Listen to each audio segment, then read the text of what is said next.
I am live now. Unmute. I don't know if I have to I'm gonna go to music mode. All right. I'm live now, Dwayne. I'm going to bring you on. Um, if you want, Dwayne, I think you're on the screen already. So if you want to play your song, that could be. There we go. There we go. Got my brother Dwayne in here. Hold on, let me unmute myself. Got my brother Dwayne in here. To the Clubhouse room. To the people that's listening on Clubhouse, can y'all tell me if y'all can hear the sound? If y'all can hear me, I just want to make sure that y'all are able to hear me before we begin this debate. Because if y'all not able to hear me, then I'm not gonna do the chat. Yep. Okay. Dwayne, can you talk real fast? I just want to make sure that they can hear you. No, you muted. Mic check, mic check. Mic check, mic check. Okay, so all right, so welcome. This is part 2 of Elder Dwayne versus Captain Tazaryach. Two views on salvation, whose understanding is more biblically sound. Okay, they said they hear you perfect. All right, so then we good to go. All right. So hopefully nobody's laptop overheats this time. Hopefully he got a new laptop. I was beating him so bad his laptop overheated. So we'll see how this goes. But before we start now, Dwayne kind of threw a little haymaker, but I'm a fair man. And because I'm a fair man, before we start, he said that I played my music on the last debate. So he get to play his music on this debate. And so for my Clubhouse room, there is a link to watch this online. I'm going to put the link in there. So before we begin the debate, Dwayne gets to play his music. Yeah, it's just one song. It's just one song. Yeah. He said he's going to give us 2 minutes of his music. Two and a half, Okay. So Dwayne, do you got to present something? Because I think no, I'm just going to play it in the background. Oh, okay, good. All right, so then I'm going to mute my mic so your music can be played. All right. No doubt, no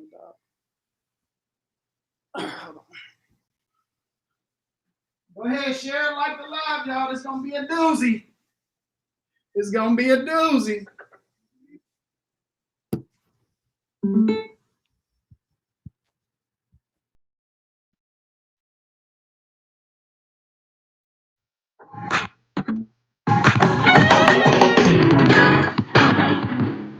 Come on, y'all.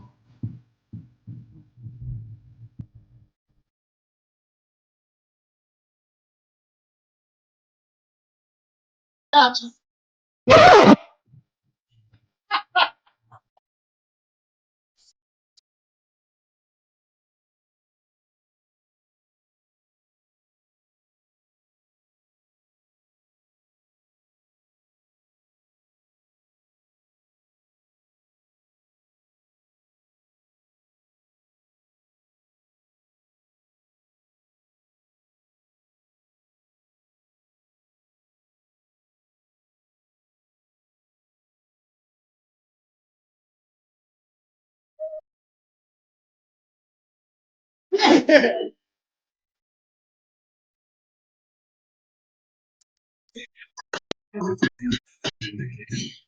He's the unbreakable.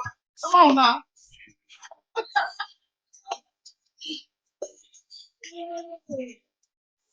Yeah.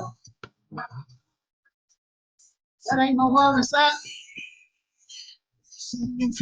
Feeding, healing, even raise.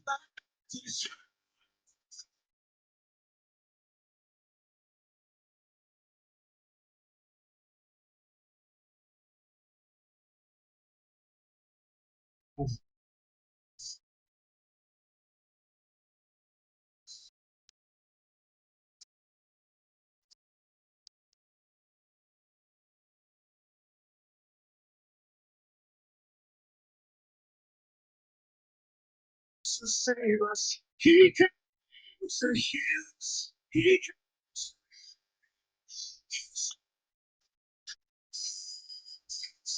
All right. That's all right. I'm just gonna give you a little bit. Just a little bit, you know. Just a little bit. I seen the coals of fire burning on your head. You know? I seen the coals burning on your head a little bit, you know. Thank God that's over. That's all. Hey, Say, boy, that you did. I'm gonna tell you, you did something that ain't never been done before. You got some Christian gospel played on the channel.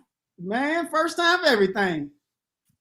Definitely. So again, for those that are listening, man, we appreciate y'all rocking with myself and Elder. Make sure, like I said before, if you see his channel, you know, I think his channel is called, because I'm looking on the channel. I'm changing my name from Debunking Hebrew Israelites on YouTube only. On TikTok, it's gonna stay the same, but I'm gonna change it on YouTube. You know that kind. You know, I was talking about you on my Car Chronicles because that kind of limits you. Like the reason why I use like Captain Tazaryach TV, for example, a TV channel, you get many different things. Right. When you do Debunking Hebrew Israelites, if that's all you're talking about, then that's fine. But if you were to talk about Islam or atheism or anything like that, you know, now it lets the people know your channel is like all world as opposed to just one thing. So, you know, just a little tip for you. But the brother's channel is Debunking Hebrew Israelites on YouTube. So if y'all want to subscribe to the brother's channel, is in there. Make sure you subscribe to him. Of course, you can subscribe to me as well. My channel is Captain Tazaryach TV. You can subscribe to both of us. Today's conversation is going to be about what we started before. 2 views on salvation. Whose understanding is more biblically sound? Of course, my position is the position that the Bible is only written to and for the children of Israel. Dwayne believes it's for everybody that believes in Christ. I'm going to give him the floor like I did last time because I'm such a gentleman about it. I'm going to give him the floor to pick up, especially since his laptop is the one that caught on fire. My laptop, of course, worked perfectly fine. His laptop caught on fire, was smoking. Nah, I don't know about all that, but yeah. It was overheating. It was. Are you using the same laptop? Yeah. You sure? Yeah. I told you what happened. You all had my vents closed with the charger plugged into it. It was just, you know, it just kept getting heat. You know, the exhaust wasn't working because I had it blocked. But we good now. You got it together now, though, right? Oh yeah. Yeah. Okay, well, that's good. I'm glad you got it together now. So I'm gonna give you the floor. I know now if I go off of memory, where we left off at was 1 Thessalonians is where we left. So we was coming out of Hebrews, the 11th chapter, and then went to 1 Thessalonians. You was talking about them getting caught up. I think that's where we had left off. Right, because we was in Hebrews 11, right. Talking about how Rahab is included in the list of people that's going to obtain a better resurrection, and you know, you shot that down. So right.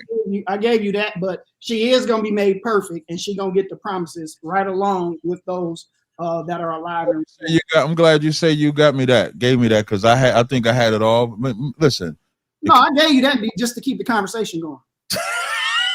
If you say so. Yeah. If you say so. So did you want to But we're gonna go further because, you know, like I told you, I was just kind of like giving a brief recap. So as a recap, we went from Acts 17. We went all over. So we went Acts 17. Right, so I'm gonna give. So what I want to do is give you the floor, right, to start. I'm gonna go back. I'm gonna let so everybody that may not know the reason why I went to 1 Thessalonians. Now, Hebrews chapter 11, verse 39 and 40 is what was the contention. And these all, having obtained a good report through faith, received not the promise, God having provided some better thing for us, that they without us should not be made perfect. And I was tying this into 1 Thessalonians about the dead in Christ are rising first, and they that are alive and remain shall be caught up together, and we shall be changed. We shall meet them in the air. We shall be changed together. So in Hebrews 11, the writer there is explaining how Rahab, David, Jephthah, Samson, Jonah, Abraham, all of these characters who are considered people of great faith, how all these obtained a good report through faith, but they didn't receive the promises as of yet, because that's what the text says. They received not the promise.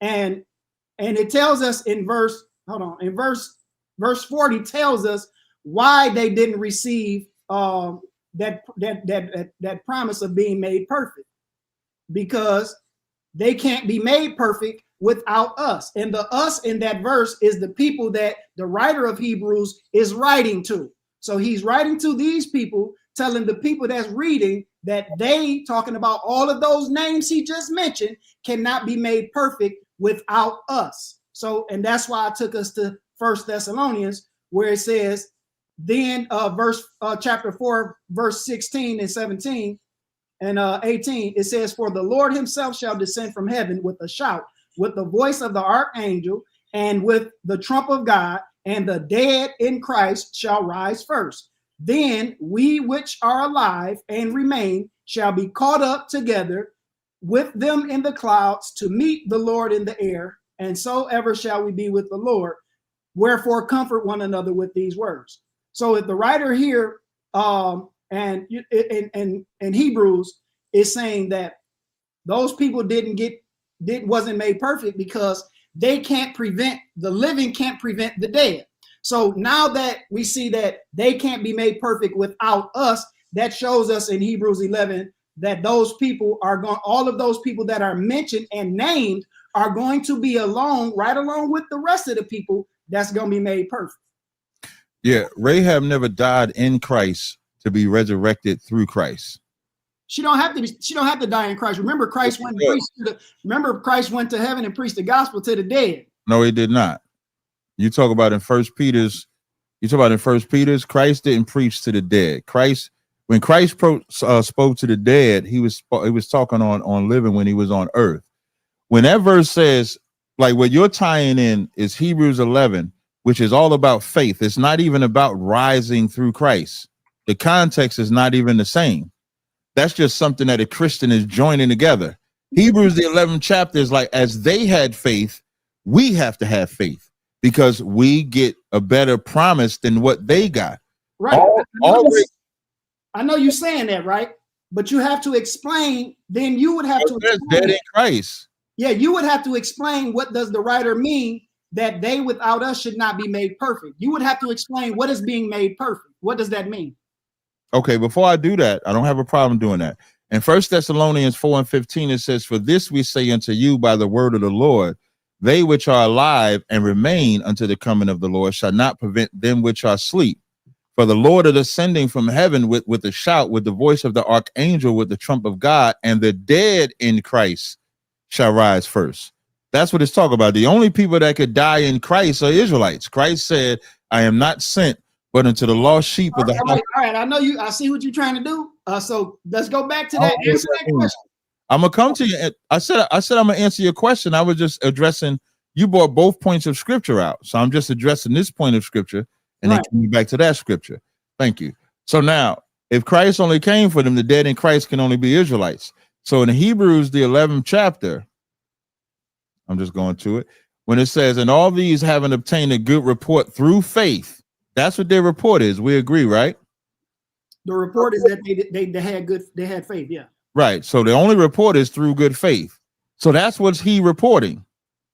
He's reporting that they have a good reputation based on their faith. But then the latter part says, receive not the promise. So Rahab didn't receive a promise. The only one that you could read in here that actually received the promise was Abraham and David. Okay, so Cap, once again, it says that they without us should not be made perfect. What does it mean that they without us shall not be made perfect? I'm going to verse 40. But I'm just trying to make sure we understand in 39. This is not about them receiving a promise. This is about them having. We're not talking about the promise right now. We're talking about them being made perfect, because that's what I'm trying to help you understand is, like, you're reading verses, and then when I go address the verses, you don't want me to address all the verses. No, I read verse 40 and I said, what does it mean? Well, you did 39 and 40, I thought. Right, but the question came in verse 40. I said you would have to explain what does it mean that they without us should not be made perfect. I'm doing that, but I'm walking down 39 and 40 because you read 39 as well. Yeah, but you know, verse 40 tells us why they didn't receive the promise, though. I'm not disputing what verse 40 says. I'm only talking about verse 39. Just like you answered, the good report was their faith. You didn't have a problem answering that. So the subject, what I'm trying to tell you is, this was about them receiving a good report based on their faith, not the promise. That's a fact. Verse 40, God having provided something better for us, that they without us should not be made perfect. Meaning the old covenant did not make them perfect. Even with their faith, the old covenant did not make them perfect. But God having something better for us, what is the better for us? The new covenant. Is the new covenant better than the old covenant? Yes or no? Yeah, it is. But I'm trying to get that question that I'm answering. I don't know how you don't see the answer. Okay, so what does it mean that they without us should not be made perfect? What does that mean? I just answered that. That they without us should not be made perfect, meaning with all that faith, they was not made perfect. Okay, I'm talking about the they without us. Is this verse signifying that these two parties are going to be made perfect together as a part, no, that's instead of being made perfect apart? That is not signifying that we're going to be made perfect together. That's okay, not. So look, let's read it again. And all these having obtained a good report through faith. You acknowledge that all these is talking about every single person that's named in this chapter, right? Mm-hmm. So all of the people named in this chapter, they received not the promise, semicolons. God having provided some better thing for us. Who is the us? The us would be Israel. The people that he's writing to, right? Right, which is Israel. Okay, so they without us should not be made perfect. What does it mean? So you're saying that he's not saying that the people that the us are going to be made perfect with those people that with all these? Is you saying that? Here's what I always like to do. I always like to make sure people understand that I understand their position. So here's your position. Your position is that God having providing something better for us, which is who it's written to, which for me is the Israelites, that they without us should not be made perfect. So your position is they cannot be perfect unless we're with them. Right. That's what the verse is. Right. No, that's your understanding of the verse. Okay, so tell us what it says. I'm telling you what it says. So when it says God having provided something better for us, that they without us should not be made perfect, meaning even with all the faith that they had, they could not be perfect without Christ. That's the whole point of this. The whole point. So this verse says nothing about Christ in this verse. He is telling the readers of the letter. He went through all of these people because I noticed last time you went to chapter 12. Right. You went to chapter 12 right to explain away what is being said in verse 40. And I want you to see how the people that's reading this letter, that's reading the letter from Paul or whoever that wrote this, he is telling those people about all of the faith of these other people. Which is right. I agree. He gets down to verses 39 and 40. He is telling those same readers that all of these people obtained a good report through their faith, but they didn't receive the promise. And then he tells us why they didn't receive the promise. Right. And your position is that they didn't receive the promise because we wasn't there. They can't receive the promise because they can't be made perfect apart from us, those that he's reading to, that he's writing to. That wouldn't make sense, because if they kept the law, if they kept the covenant, would there be a need for a new covenant? The point is not about the covenant in this chapter. That's what I'm trying to get you to see. The point is about the faith that they had. What's the better for us? Yeah, listen, some better thing for us. According to verse 40, what's God having provide something better for us? What's the better for us? So this is how I want you to answer the question is when I ask. So the answer to your question is God having provided some better thing for us. He is telling the readers of the letter that the Most High has provided some better thing for us, that they without us shall not be made perfect. So what is he providing that is better? Right. What's better is the life that they're living now is going to be different than the life that they are going to get in him when everyone is brought together, when both parties are brought together and made perfect. So on one hand, they are living this life and they are going to perish. They're going to be unalive. But on the other hand, when they are all brought together or resurrected together or brought or caught up in the air together, they're going to be changed together. Right? No, because what the problem that you're having, I asked you, what is it that is better thing for us? And you answered by saying all of us being joined together is better. Being a glorified body together. That's when you read Hebrews, right? If I was to go back further, the better for us is the new covenant. If you go back to Hebrews 8, and if I just stay within the book, I'm gonna go Hebrews 8, 9, and then come back to 11. And Hebrews 8, we find out a new covenant. That's a better God-given something better.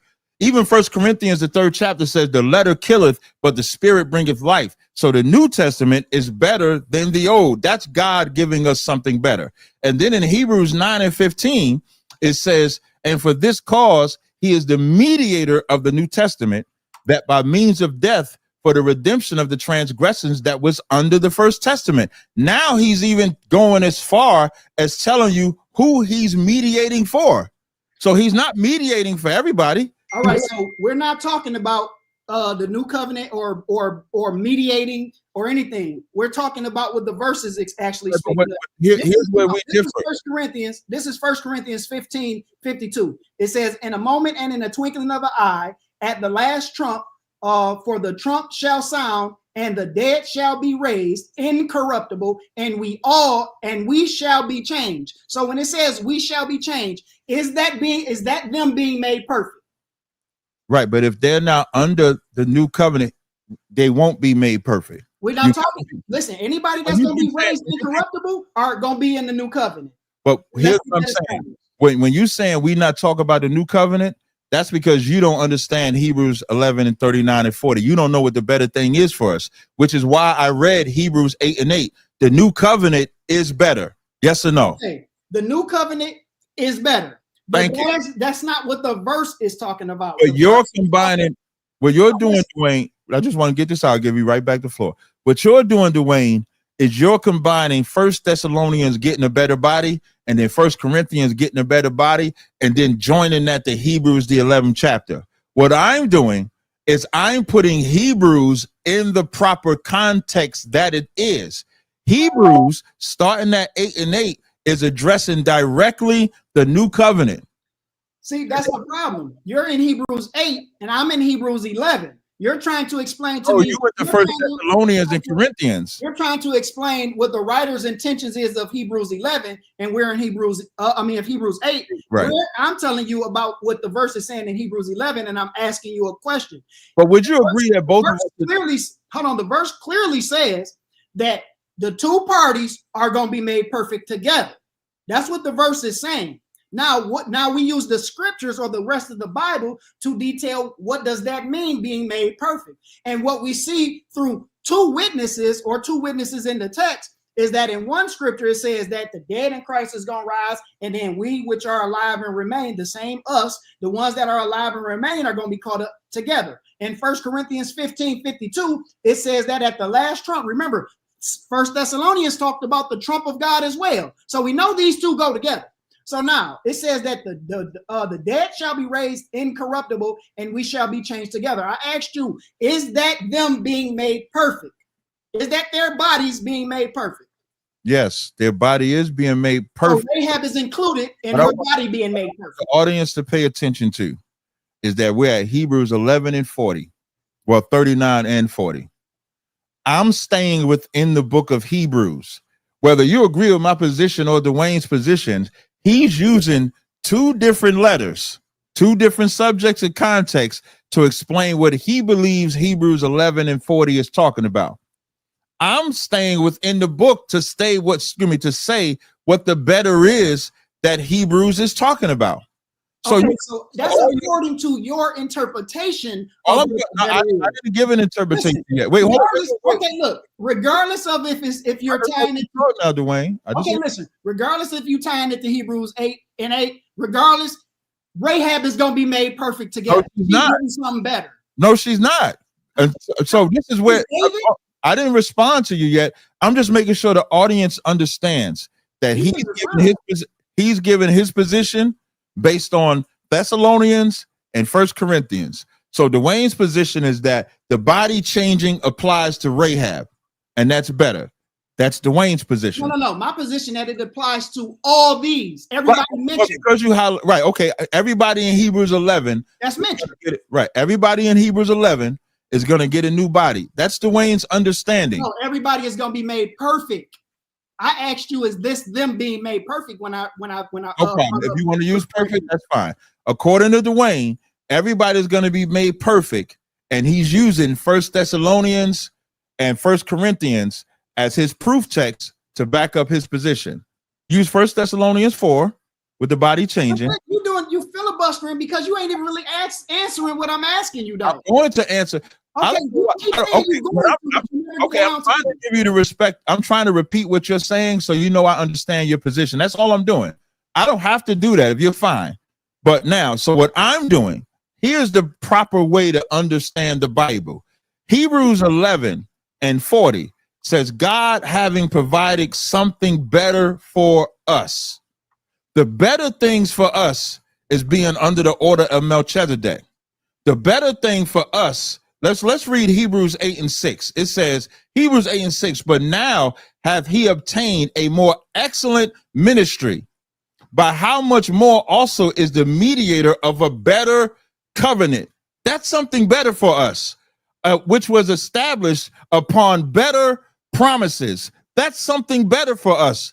That's in the same book. I didn't have to leave the book. I didn't have to go to Thessalonians or Corinthians. Let me finish. Okay, great. So now, let me just finish the way you read all your scriptures. I'm just trying to read them. Go ahead. It says, but now I'm gonna read it again. But now have obtained a more excellent ministry, but how much more also is he the mediator of a better covenant, which was established upon better promises. For if the first covenant had been faultless, then should have no place been sought for a second. That just answered the latter part of 40, Hebrews 11 and 40. It says, for finding fault, he says, behold, the days come, said the Lord, when I will make a new covenant with the house of Israel and with the house of Judah. Now we're seeing the new covenant is the better thing. The new covenant is the excellent ministry. You have the order of Melchizedek, that priesthood. You don't have the Levitical priesthood. That's better. And then we find out that new covenant is only with the house of Israel and with the house of Judah. That new covenant is not with all nations. So now, and then one more verse and I'll give you the floor. And I got a question based off my verse.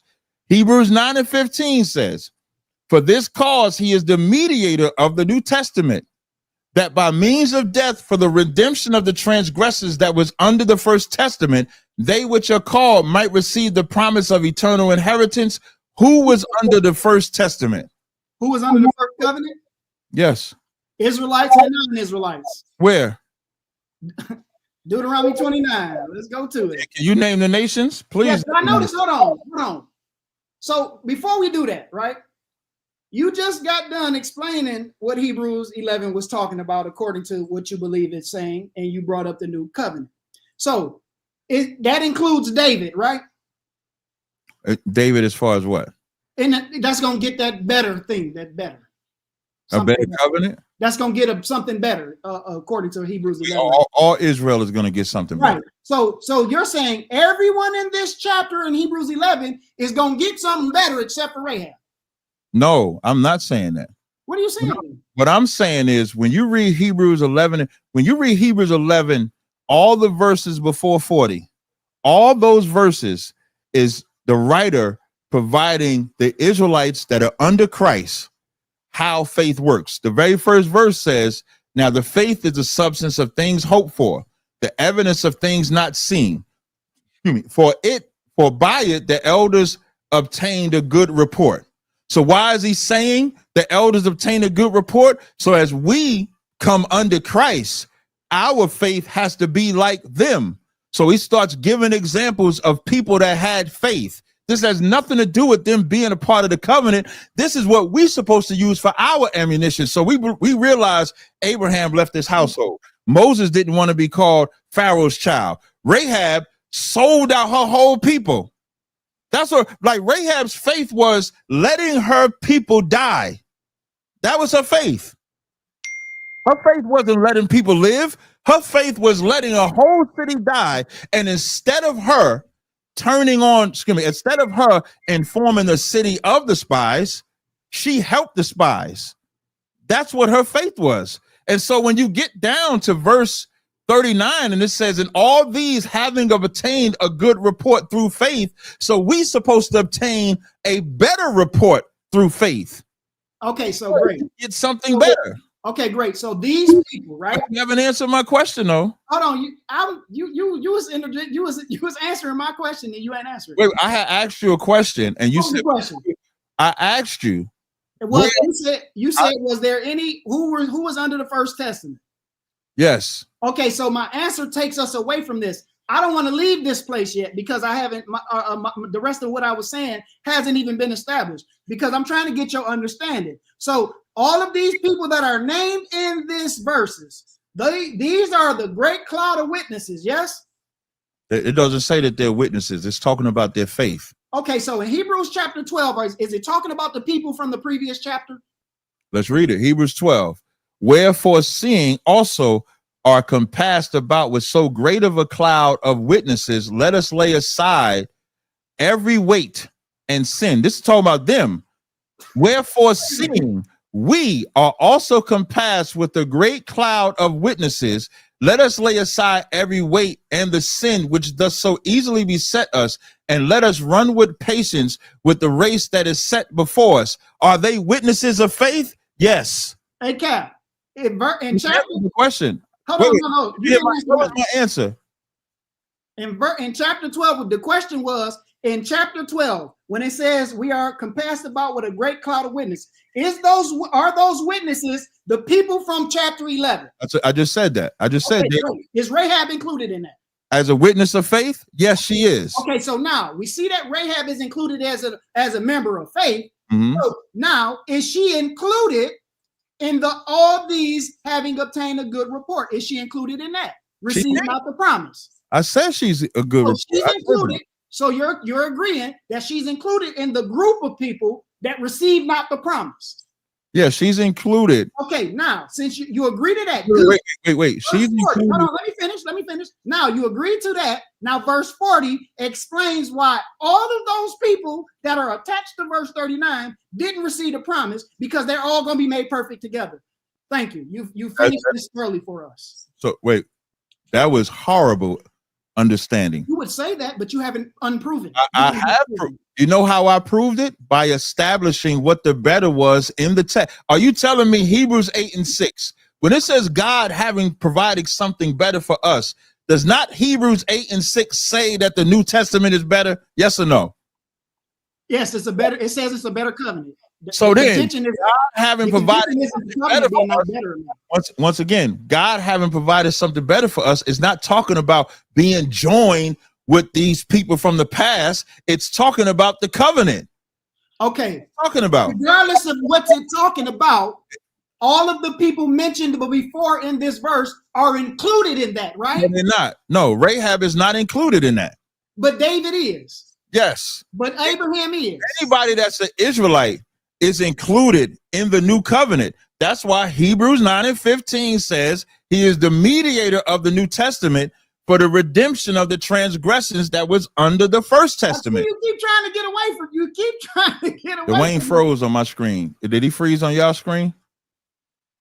Dwayne, you froze a little bit. Are you there? Yeah, I'm here. Oh, so I'm actually, so now in Hebrews 9 and 15, it says he is the mediator of the New Testament for the redemption of those that was under the first testament. I got you. We gonna listen.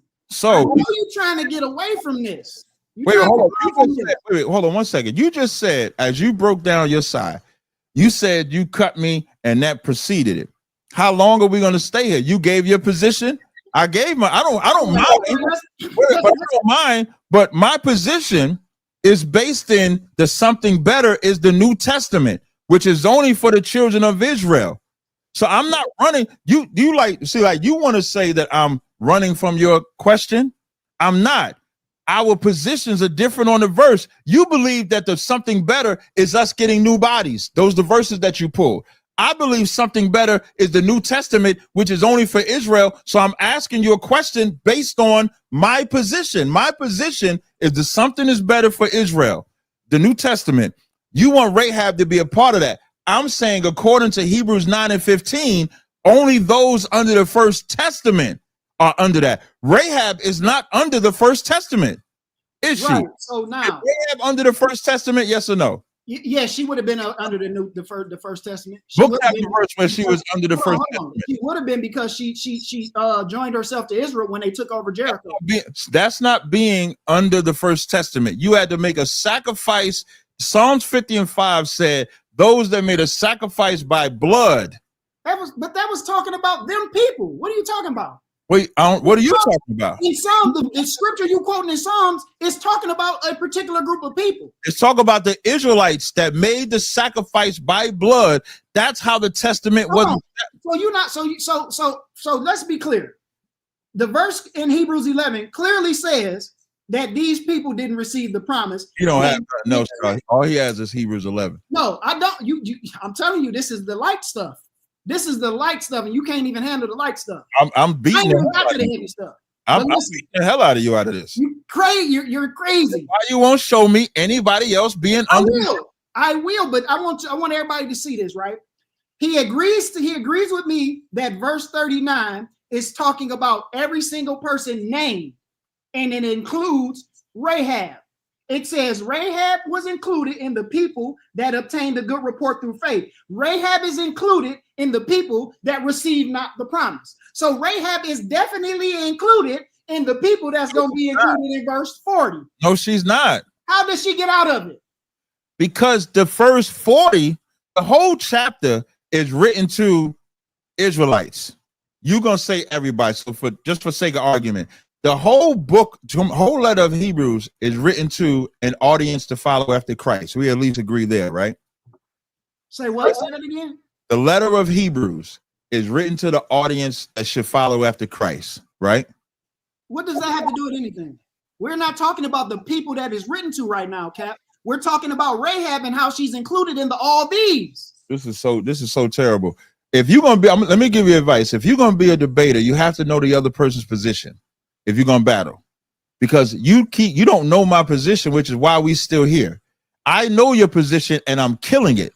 How? Because you keep saying Hebrews 11:40 says that they without us should not be made perfect, meaning those people that are from the past won't be made perfect until they're joined with the people of the future.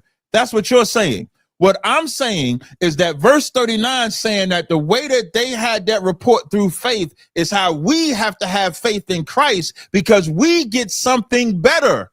I notice you do this a lot, right? When you're trying to explain away verses, you always initiate the thought of the writer teaching the people he's writing to, right? What else would he be doing? You're insinuating that he's teaching them that the thing that they should be doing is what they should be doing. But the writer here, now faith is the substance of things hoped for. Listen. The writer here is telling these people about all of these people that he names. What is he saying about them? Their faith, He's right? saying that they have faith. In the conclusion of them the conclusion of them having faith, the conclusion of them having faith is that they had faith, but they have not received the promise. But they still had faith, didn't they? Rahab had faith. Yes.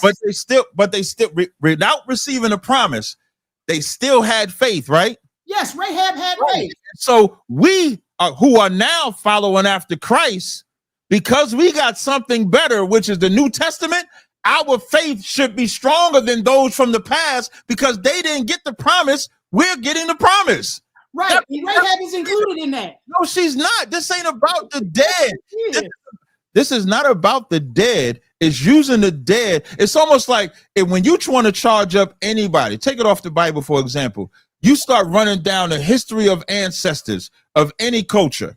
And the way you try to encourage, you would say, if you was in America, you might start talking about George Washington did this. No, Napoleon did this. Hannibal did this. The whole reason you're doing that is to encourage the current audience that if these people did it this way, you can do it the same way. So the writer of Hebrews is saying the way that these people had faith and they didn't receive the promise, how much more should our faith be when we have the promise? That's the point. Right. You're explaining. The better thing though is the New Testament. Right. You're explaining chapter 12. Great. That's great. I'm not explaining chapter 12. I'm explaining chapter 8, 9. Before I get to 12, I'm explaining what 8 and 9 is, because 8 and 9, when it says God having provided something better, the better is only the New Testament. Okay, great. It doesn't matter if you think it's talking about the New Testament or not. No. If you're not in the New Testament, you can't even get it. I agree. What you're failing to realize is that Rahab is included in that. No, she's not. She is. She was never. Where did she get taken out? Where does she, in this verse, where does she get taken out of this equation? She gets taken out of that equation because Hebrews 9 and 15 says, and for this cause, he is the mediator of the New Testament for the redemption of those that was under the first testament. The nation of Israel is the only ones that was under the old covenant, which came with blessings and curses. If you bring up, let's say if you bring up Moabites, you got to show me where they got cursings. If you bring up Ammonites, you got to show me where they got cursings. Listen, no, I don't have to show you where they got yes, you cursings. do. No, listen, let me explain. Listen, hold on, let me explain. I've been answering Hebrews 11:40 at length. We're done. We can leave Hebrews 11, but I want you, let me explain what I'm saying though. I don't have to show you where a Moabite is named to be getting curses. If any, first of all, a Moabite wouldn't have been around the children of Israel during the time when they entered into the covenant, right? They wouldn't have been there to go into the covenant, right? My point. Okay, great. So now that we understand this, the mixed multitude, did they enter into the covenant? No. Let's see. Well, my position on the mixed multitude may differ from yours, but what I do know. What's your position on the mixed multitude? The mixed multitude, when you read that, that's the men, women, and children that was not the foot soldiers of the men of Israel. When you read Exodus, I think it's Exodus 12, right? When you read Exodus 12, Exodus 12 says, I think it's Exodus 12, and I always forget the verse, but I know it's Exodus 12. Is it 20 something? Bear with me a second.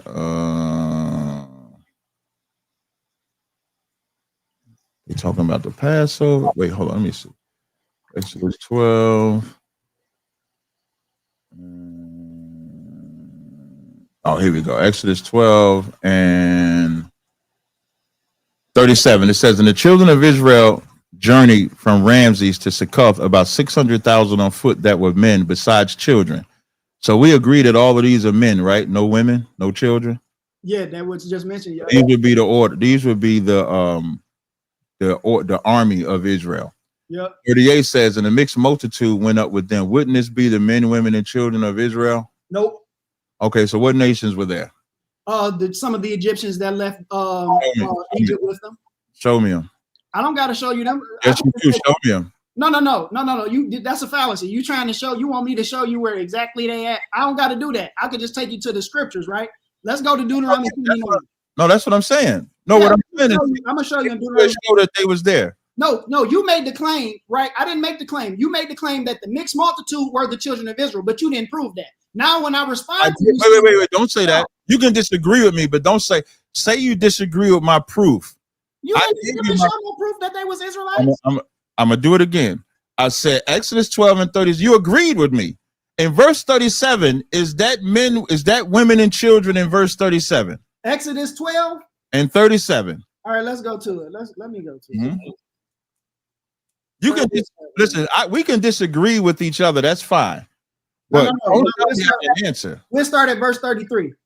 It says, and the Egyptians were urgent upon the people that they might send them out of the land in haste. For they said, we be all dead men. And the people took their dough before it was leavened, their kneading troughs, being bound up in their clothes unto their shoulders. And the children of Israel did according to the word of Moses, and they borrowed of the Egyptians jewels and silver and jewels of gold and raiment.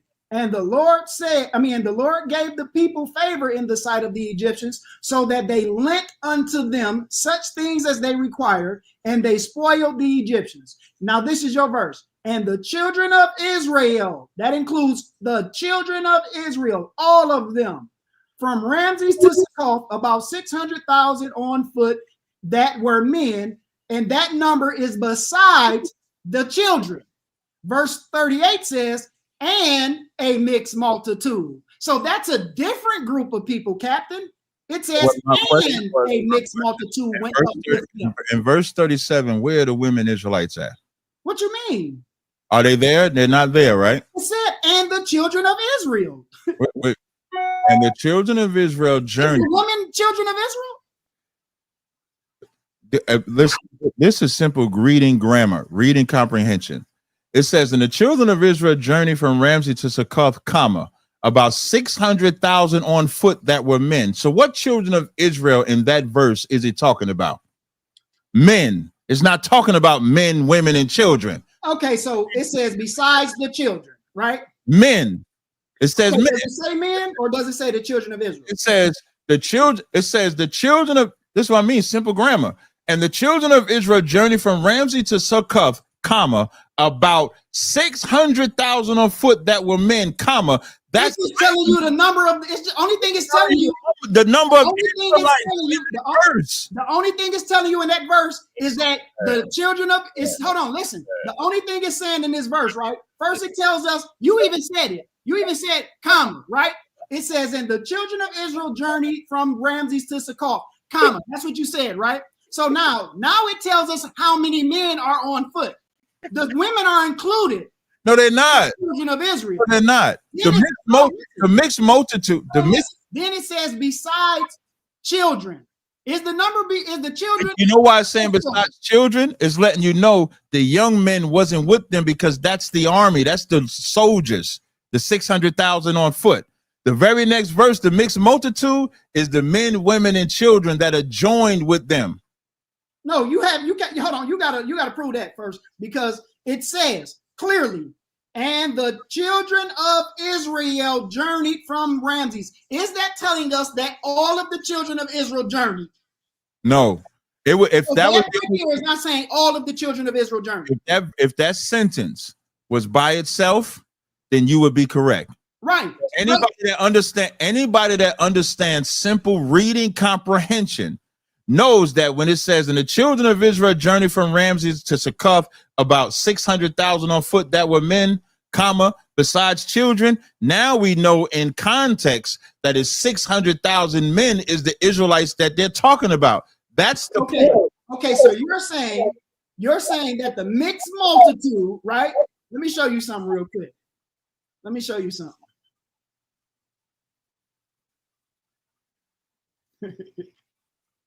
So you're saying the mixed multitude are the children of Israel, but that's just talking about the women and children, right? No, it's the men, women, and children, like the elderly men, women, and children. That's what the mixed multitude represents. Okay, so can you show us in the text where this is talking about mixed multitude? So is it only talking about if the mixed multitude in this, is this the only time the mixed multitude is talking about Israelites? No, well, no phrase or wording. You would have to look at the context of it. But when I read Exodus 11:7, when it says, but against any of the children of Israel shall not a dog move his tongue against man or beast, that you may know the Lord put a difference between the Egyptians and Israel. That lets you know in Exodus 12 that that's not talking about them. And then even if you took the position that it was talking about non-Israelites, they wandered in the wilderness. The only people from this generation that made it into the kingdom was Joshua and Caleb. Even Moses passed away. Okay, great. So now let's go to Deuteronomy 29. Mm-hmm.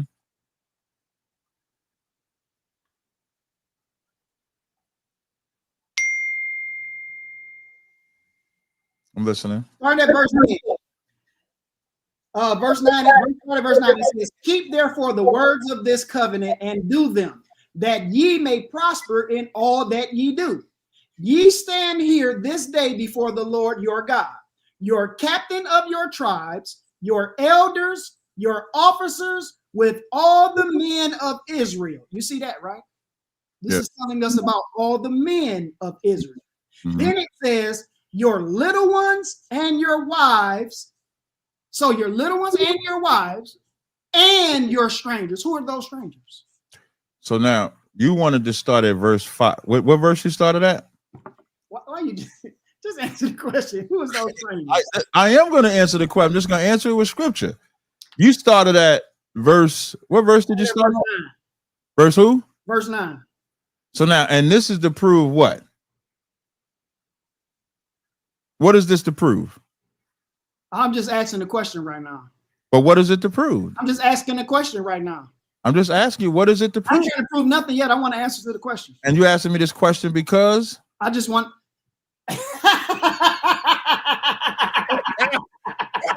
I'm nice with it. I'm nice with it. I'm nice with it. So now, when we started the question, man. Right.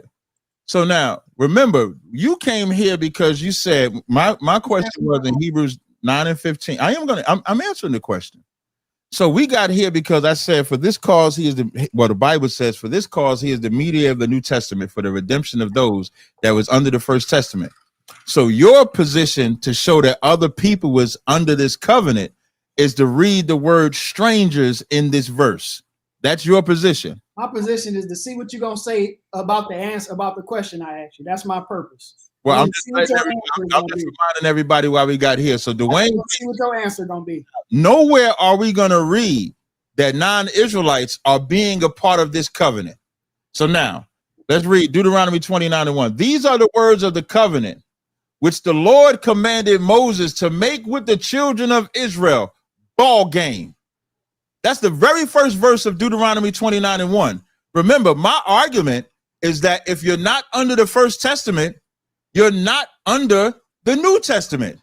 He tried to say the strangers in this verse is in the covenant. Are you going to answer the question? Yeah, I am. Are those strangers Israelites or non-Israelites? I'm going to keep going down. So now we established the covenant is with Israel. So now when we read Deuteronomy 29, he started at 9.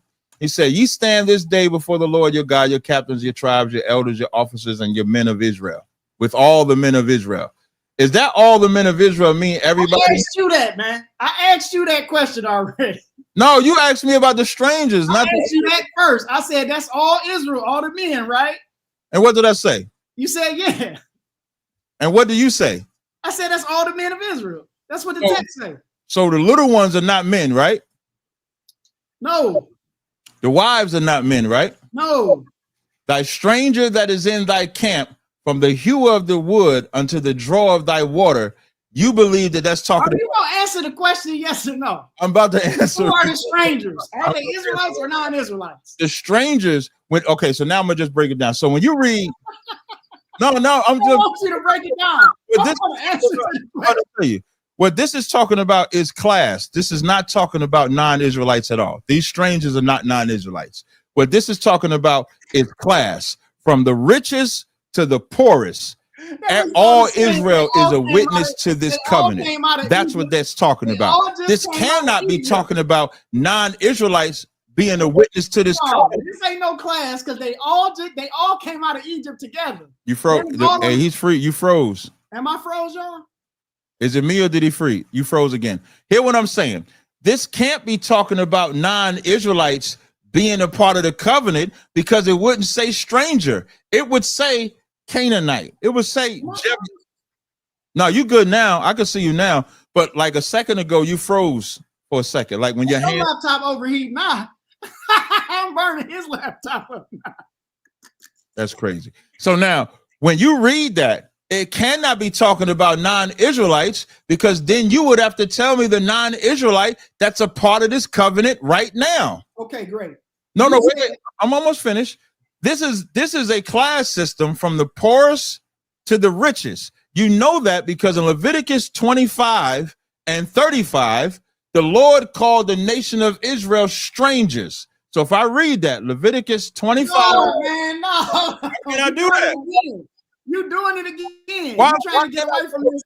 You're trying to get away from this question. Now you said if I'm going to say that the strangers are non-Israelites, excuse me, if I'm going to say that the strangers are Israelites, why can't I give a proof text to tell you why I'm saying the strangers are Israelites? Okay, hold on. Before you do that, I want to address them before you jump to another scripture. You said that this is on point. You said that this was a class system in this verse, right? All of the verses is talking about from the richest to the poor, from the higher to the lower. So I'm just going to read it. Why can't I read the verses, my proof text? Wait, but hold on, because that's how the dialogue works. You said that this was based on a class system. You said when it mentions the men first, then it mentions the little ones and the wives. So you're saying that the Israelites that are men, that are strangers, are under, as in class, to the children and the wives? No, when I'm saying, I'm not talking about under. What it's covering is, like in the law, it says you are to have no respect of persons in judgment. And so the Lord doesn't have any respect of persons in the covenant. So from the poorest Israelite to the top Israelite. So when you read 29, I'm going to go back to 29, Deuteronomy 29. When you go back to 29 and you started at 9, but that's not, I don't think it's where it starts at. When it says, when it talks about in verse 10, when it says your captains of your tribes, a captain is a man, but it's a captain that's in the military. That's rank, that's structure, that's a hierarchy. That's why it says from your captains. So when it starts at the captains, it goes from the captains to the strangers. All Israel. This cannot be talking about non-Israelites. That's because what I just asked you. That's why I asked you. You according to what you just said, that's why I asked you the question. You said it starts off with the captains. That's hierarchy is what you said. So when it gets down to the strangers, you're saying that those strangers are Israelites that can be men and women, right? Oh, you said the strangers are non-Israelites, period. That's what I'm saying. The strangers in this verse are not. I said that wrong. The strangers are Israelites, period. Okay, great. So are you saying that the strangers that are strangers are under in hierarchy than the children and the wives? Can I read the scripture? No. Is that what you're saying first? What I'm saying, a stranger can be, if I'm an Israelite, let's say if I'm in the land of Israel. I get your understanding on the stranger. I get it. I'm asking you because you said the captains were first because it's a hierarchy. And that they first. I'm saying the whole thing represent. There's not a first or last with the Most High. That's the whole point. Wait a minute. So why you bring up a hierarchy then? Because I'm telling you, the whole point of Deuteronomy 29:10, it says, "Ye stand this all day, all of you, before the Lord your God." Who is He the God of? You filibustering again. That's the verse. Wait. Do that. When you do stuff like that, that means you don't want to answer the question and you sidestepping. No, I want you to answer the question that I proposed to you. I want you to answer that question before you run around. I keep answering the question. I'm gonna answer it again. When it comes to the strangers in that verse, this whole thing is the Lord is saying every Israelite there is a witness, from the highest Israelite to the lowest Israelite. And that's why I asked you, are these strangers in hierarchy under the children and the wives? I wouldn't say that they're under the children because they could be adults. I wouldn't say a child. I wouldn't say that an adult is under a child. That's not the point of what the Most High is saying. What the Most High is saying, I don't care how high you are or how low you are, all of y'all are witnesses. That's why verse 10 says, "Ye stand this day, all of you, before the Lord your God." Who is He the God of? I'm asking you. Can you answer? Who is He the God of? He's the God of Abraham, Isaac, and Jacob. Is He not the God of Israel? Yes, He's the God of Israel. Is He the God of Israel? Is He the God of them only? Is He the God of the Egyptians? Well, He loves the Egyptians. Is He the God of the Egyptians?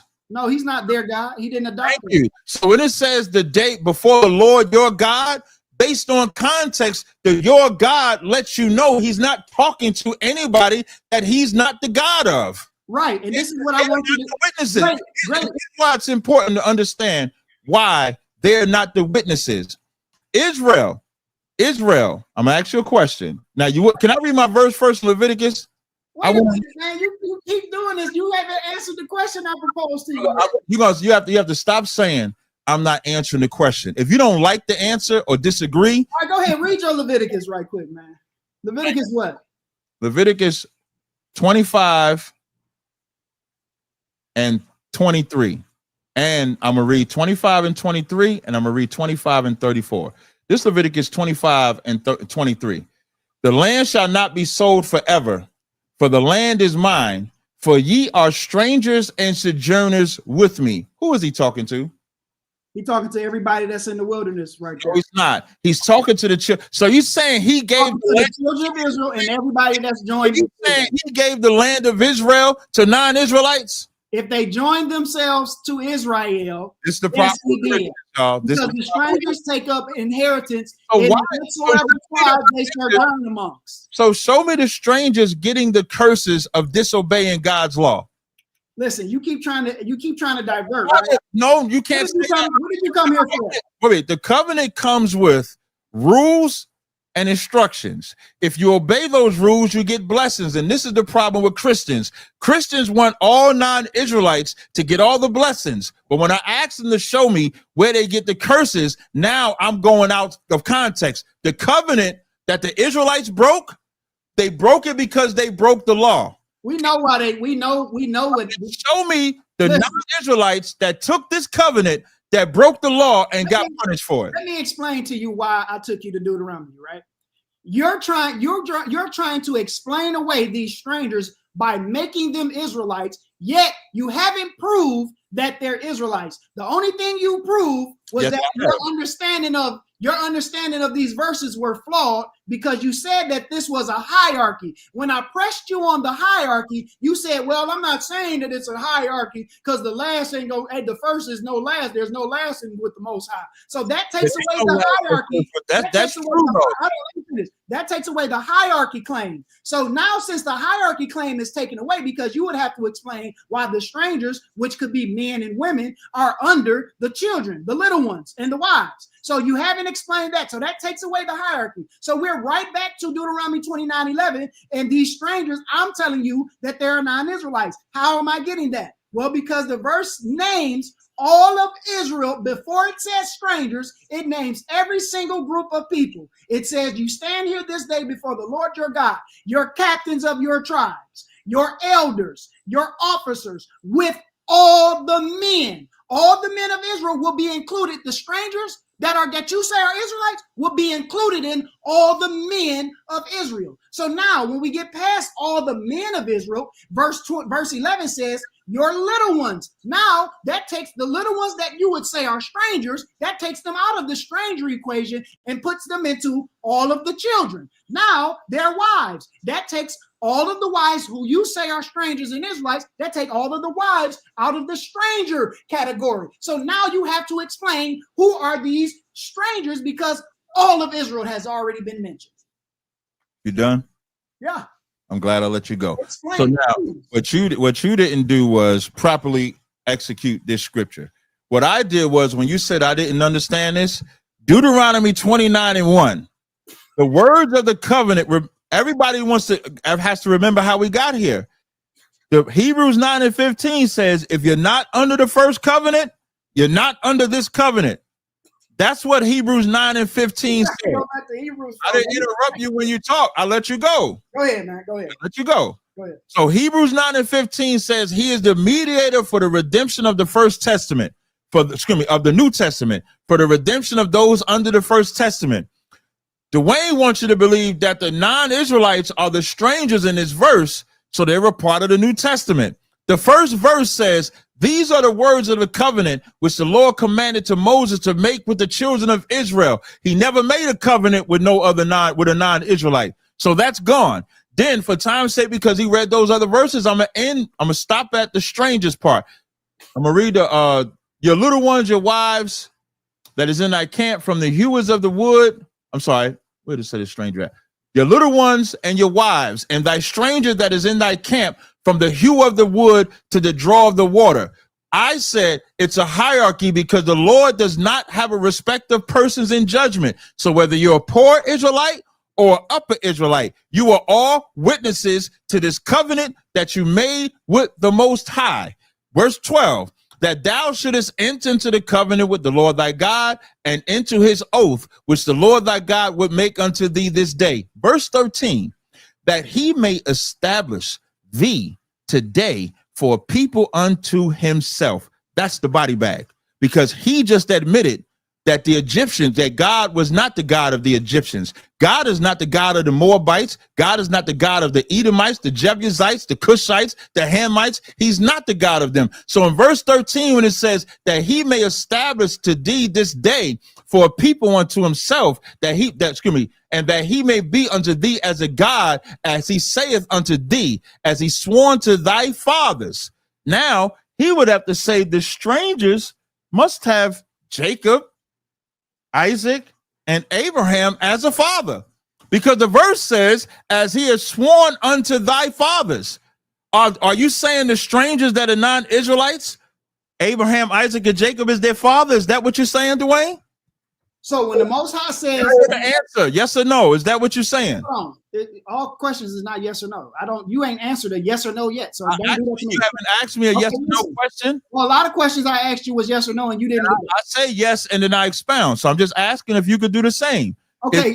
Are you saying a stranger? You saying Abraham, Isaac, and Jacob, they're the fathers of the non-Israelites? Yes. No, they're not the fathers. They're not the blood fathers of Abraham, Isaac, and Jacob. Now let me explain. Okay, so now verse 12 again. Everybody he just mentioned, which is all of Israel, all of their children, all of their wives, and their strangers, that thou shouldest enter into covenant with the Lord thy God and into his oath, which the Lord thy God maketh with thee this day, that he may establish thee today for a people.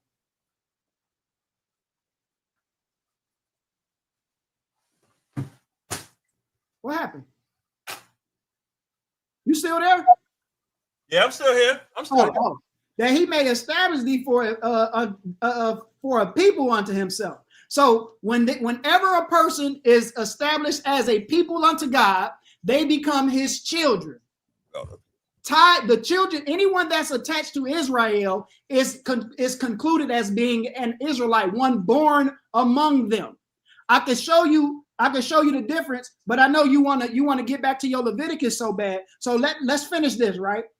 So once again, everybody, he has yet to explain how verse 11 and verse 12 mentions all of Israel and then attaches another group of people to all of Israel. He hasn't touched that. Only thing he did was explain it away, just swept it under the rug, because he has no answer for that. If it says your little ones, if it says all of your captains and your elders and all the men, he hasn't answered, are there men that's strangers that are considered Israelites? Would those strangers that are men not be concluded in the all men of Israel? Yes, they would. So this is how we know he's not talking about no Israelite strangers. And to further drive this point home about these strangers, let me show you what the Most High said about the strangers, and I will show you a clear-cut distinction between Israel and strangers. This is Deuteronomy chapter 10. Start at verse 17. It says, for the Lord your God, this is Deuteronomy 10:17. For the Lord your God is God of gods and Lord of lords, and a great God, a mighty and a terrible, which regardeth not persons, nor takes reward. Listen to this part, y'all. He does execute the judgment of the fatherless and the widows, and loves the stranger, and giving him food and raiment. This is before they entered into that covenant. So he loves the stranger, giving him food and raiment. Love ye therefore the stranger, because you were strangers in the land of Egypt. So these people that he says that he loves that are strangers, he is telling the Israelites to love these people too, because he loves them, because they were strangers in Egypt. So these strangers, Cap wouldn't say that these strangers are Israelites, would he? In what verse? Verse 18. When it said no. When in verse 18, when it says he loved, wait. When it says for ye was loved therefore the stranger for you, yeah, that's all Israel. So when he says love ye therefore the strangers, he talking to Israel? Yeah. And when the proof text is Leviticus 25 and 35. Did he call all Israel strangers? No. Yes or no? No, he didn't. I'm gonna read it again. Leviticus 25. Leviticus 25. You say what? Go ahead. No, I want to go back to Deuteronomy 10 and 16, but I'm going to show you this. Leviticus 25 and 23 says, the land shall not be sold forever, for the land is mine. The mine is talk about the Most High. We agree, right? Yeah. For ye are strangers and sojourners with me. Is that not Israelites? They're strangers with who? With the Most High. Okay, great. So are those strangers Israelites? Yes or no? Let me show you something real quick, right? Can I just get an answer, man? Let me show you. You asked me about the strangers. I answered you right. No, brother, don't do that. Brother, don't do that. When you read your Deuteronomy 10, no, listen. Those strangers were. I said those strangers was Israelites. I answered you directly. So the strangers and are they Israelites? This is me answering you. Okay. So yes, when it says the land shall not be sold forever, for the land is mine. For ye are all strangers and sojourners with me. That's talking to Israelites. He is telling them. He's calling them strangers. He is telling the Israelites that they are strangers and sojourners with him, not that they are strangers in general. No, wait. Is he calling them strangers? Yes or no? He's not calling them strangers. He is telling them what they are with him. So now, when you go down to verse 35 in the same chapter.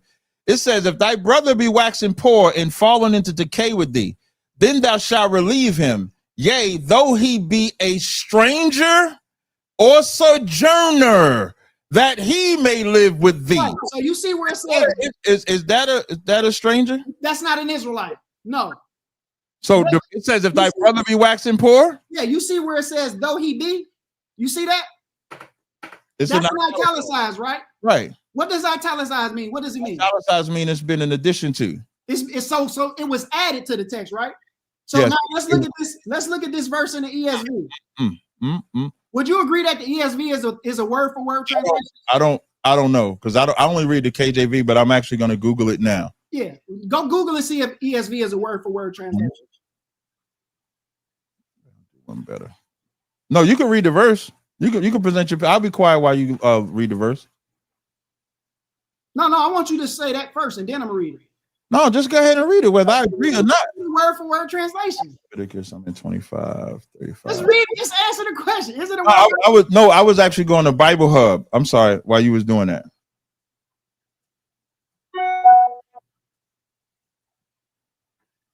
So it's a word for word translation, right? It says this is what it says. I'm gonna read it. I'm gonna read it. Wait. You said you wanted me to read it. I'm the one brought us here. I'm gonna read it. You said I'm not gonna read it until I'm not talking about reading the verse. Oh, go ahead. You wanted me to look it up. So I'm gonna present this on my screen so people can see I'm not making up what I read. So I'm gonna just share the screen real fast so people can see. Add the stage. I'm gonna make us disappear just so everybody can see what I'm reading. It says, Bible, the ESV Bible is not a strict word for word translation, but rather an essentially literal translation. It strives for a word for word correspondence where possible, but it also considers differences in grammar, syntax, and idiom between the original language and modern English. So no, based on what this AI just said, when I Googled it, you asked me to Google it. It is not a word for word translation based on what you asked me to read. Okay. That's a body bag. No, that's not a body bag. That's not. You asked me to look it up. Hold on. That's not a body bag. It is a word for word translation. It's not a strict word for word translation, right? That means it's not a word for word translation. Okay, let's go to a strict word for word translation. I was going to Bible Hub because Bible Hub gives like yeah, we're gonna go to the NASB 95. NASB. Wait, I'm sorry. You said yeah. NASB, and you put a number after that. 95. NASB 95. Okay. NASB 95 is widely known for its literal translation to the Bible, aiming to render the original Hebrew. It seeks to maintain a word-for-word correspondence to the source text while also striving for readability and clarity for English. So is that the one that you're going to read now? Right. Now, just for clarity's sake, can you read the KJV's response for the same thing? Yeah, I don't mind reading the verse. I already said. No. I'm talking about. Can you Google is KJV a word-for-word translation so we can see the comparisons? Yeah, I said I don't mind reading it. You want me to put it on the screen? Yeah, just like we did for those two, because I want to show everybody that about that term, word for word, and how you just read for ESV is not a word for word. So I want you to read for everybody. Type in the same thing for KJV. Oh, okay, got you. And then show everybody.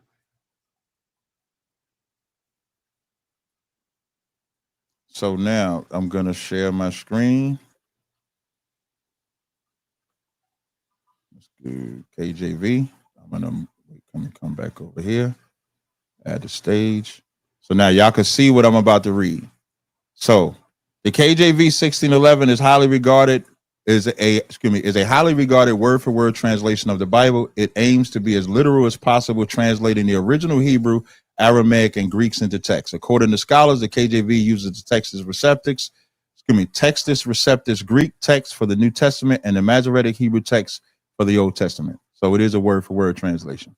Right. It's just like the NASB 95. It strives to aim, right? Right. So that's why I said I went to Bible Hub. In the KJV, it has the words though he be a stranger, which is not in the Masoretic text or the Textus Receptus, right? It's not in the text. Yeah, because it's in italicized. Right. So now this is the NASB 95. It says, now in case of a countryman of yours becomes poor and his means with regard to you falter, then you are to sustain him like a stranger or a sojourner, that he may live with you. You see that, right?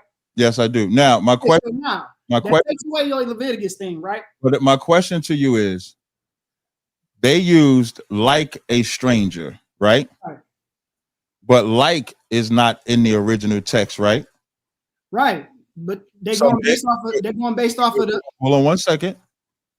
Because KJV says, yea, though he be a stranger. Right. And the NASB says like a stranger. Right. The like is not in there either, just like the yea, though he be is not in there in the Hebrew. Right. Neither one of those terms are in there in the Hebrew. So now, neither one of us can use this verse then, right? No, I can use this verse. I'm going to tell you why I can use this verse. The reason why I can use this verse is because when I stick just to the Bible, I can show where David was called a stranger. I can show where the verse I just read in 23, the Lord called all Israel strangers. Stranger is not a race of people. Stranger, Israelite, if we was in the land of Israel, and let's say I'm going to do two tribes just for an example. You from Judah, I'm from Benjamin. I'm coming to see you. I'm in the land of Benjamin. When I go to the land of Judah, am I a stranger when I get to the land of Judah? Yes or no? Are you a stranger when you get to Judah if you're from another land? Yeah. No, you their brother. If I come to Detroit right now, am I a stranger in Detroit? Yes or no? You talking about in modern terms?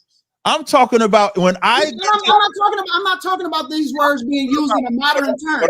What I'm talking about is a Judite travels to another land in Israel. He's a stranger because they don't know him. Yeah, but that's in a modern sense. I'm talking. Let's use. That's not a modern stranger. Is not in the Bible though. There's not a race of people called stranger. Let's look at this word in Deuteronomy 10, right? Yeah, that's what. I'm glad you went back to Deuteronomy 10 because remember you told me when I told you Deuteronomy 29th chapter, the Lord didn't have no respect to person to the highest or the lowest. Remember when I said that? It's talk about hierarchy. That the Lord. Not talking about hierarchy though. No, I ain't talking about your disagreement. I'm talking about what I said. What I said was that the Lord does not care about the hierarchy from the highest Israelite to the lowest Israelite. That's what I said. You repeated it. It's on here. That's not, but that ain't what the verse is talking about, though. But when you read Deuteronomy 10, what you read with Deuteronomy 10 and 16, it says exactly what 10 and 17. It says, for the Lord your God is God of gods and the Lord of lords, a great God, a mighty and terrible God, which regardeth not persons. Is that not talking about whether you King David or whether you're poor Israelite, you'll get judged? It's talking about persons in general. He don't regard people in general. No matter who you are. Yeah, no matter who you are. You're rich or poor, right? Yeah, but that's not the contention. That's what Deuteronomy 29 is talking about. Okay, look, that's not the contention, though. But you're making a moot point because that's not the contention. That's my position. Okay, but I know that's your position because you don't want to deal with the actual point that I'm making. Whoa. You know why you hold on. So you know the point that I'm making. Right, when it says, love ye therefore the strangers, who is he telling to love the strangers? When he's telling Israelites, that could be twofold. That could include, so in Deuteronomy 10, and you read verse 8, 19, I'm sorry. When it says, love ye therefore the stranger, for ye were strangers in the land of Egypt. If we was in the land of Israel, and let's say a white man came into our land, and he's a stranger in our land, we wouldn't treat him any different because he's a white man in our land. That's what, when it says regarded not persons. No, but that's not what I'm asking you. I'm asking you, and it says, love ye therefore the stranger. The reason why I said white man is because the first answer I gave was an Israelite. Stranger is not a race of people. Stranger has context. So that stranger could be an Israelite or it could be a non-Israelite. That's the whole point of even using this verse. I'm talking about in this verse. Let me finish. I'm about to tell you. That's why it says, for ye were strangers in the land of Egypt. So when we first went into Egypt, they didn't treat us messed up, even though we were not Egyptians. So let's say if an Egyptian who's not from our land, so would be a stranger, came into our land, we wouldn't treat them bad. We would treat them accordingly. So I'm not arguing that this verse could be an Israelite or a non-Israelite, because stranger is not a race of people. But that's what I'm asking you. These strangers, I'm asking you, are they Israelites? No, I said the stranger in Deuteronomy loves them. The stranger in what? Yeah. It says, love ye therefore the stranger, for ye were strangers and Israelites. That's not the same as in what verse? In you started at 17. Where you said he loved the stranger? Verse 18. Thank you. He doth execute the judgment of the fatherless and the widow, and loveth the stranger. That's how you know that that's an Israelite. How? That's how you know show me where he loves non-Israelites. I'm showing you now. So now, verse 19. At some point, listen, verse 19. It says, love ye therefore the stranger, for ye were strangers. Who is he telling to love the strangers in this verse? He's telling Israelites. Right. So what would make an Israelite a stranger when they all was in the wilderness together? Not coming from Detroit and going to Chicago. They're all together and never left the area together. So what would make an Israelite a stranger? What make an Israelite a stranger is that when an Israelite comes around Israelites he don't know, he's a stranger. Man, get out of here. They all came out of Egypt together. But they also all died. They also went into the land of Israel and had a whole land of Israel. You had the tribe, land of Reuben, land of Benjamin, land of Ephraim. What Dwayne would have you believe is that every single Israelite knew each other. That's not what I would have you to believe. I would simply say this. If Ephraimite travels to the land of Benjamin, I would simply say this. Stranger to Benjamin, right?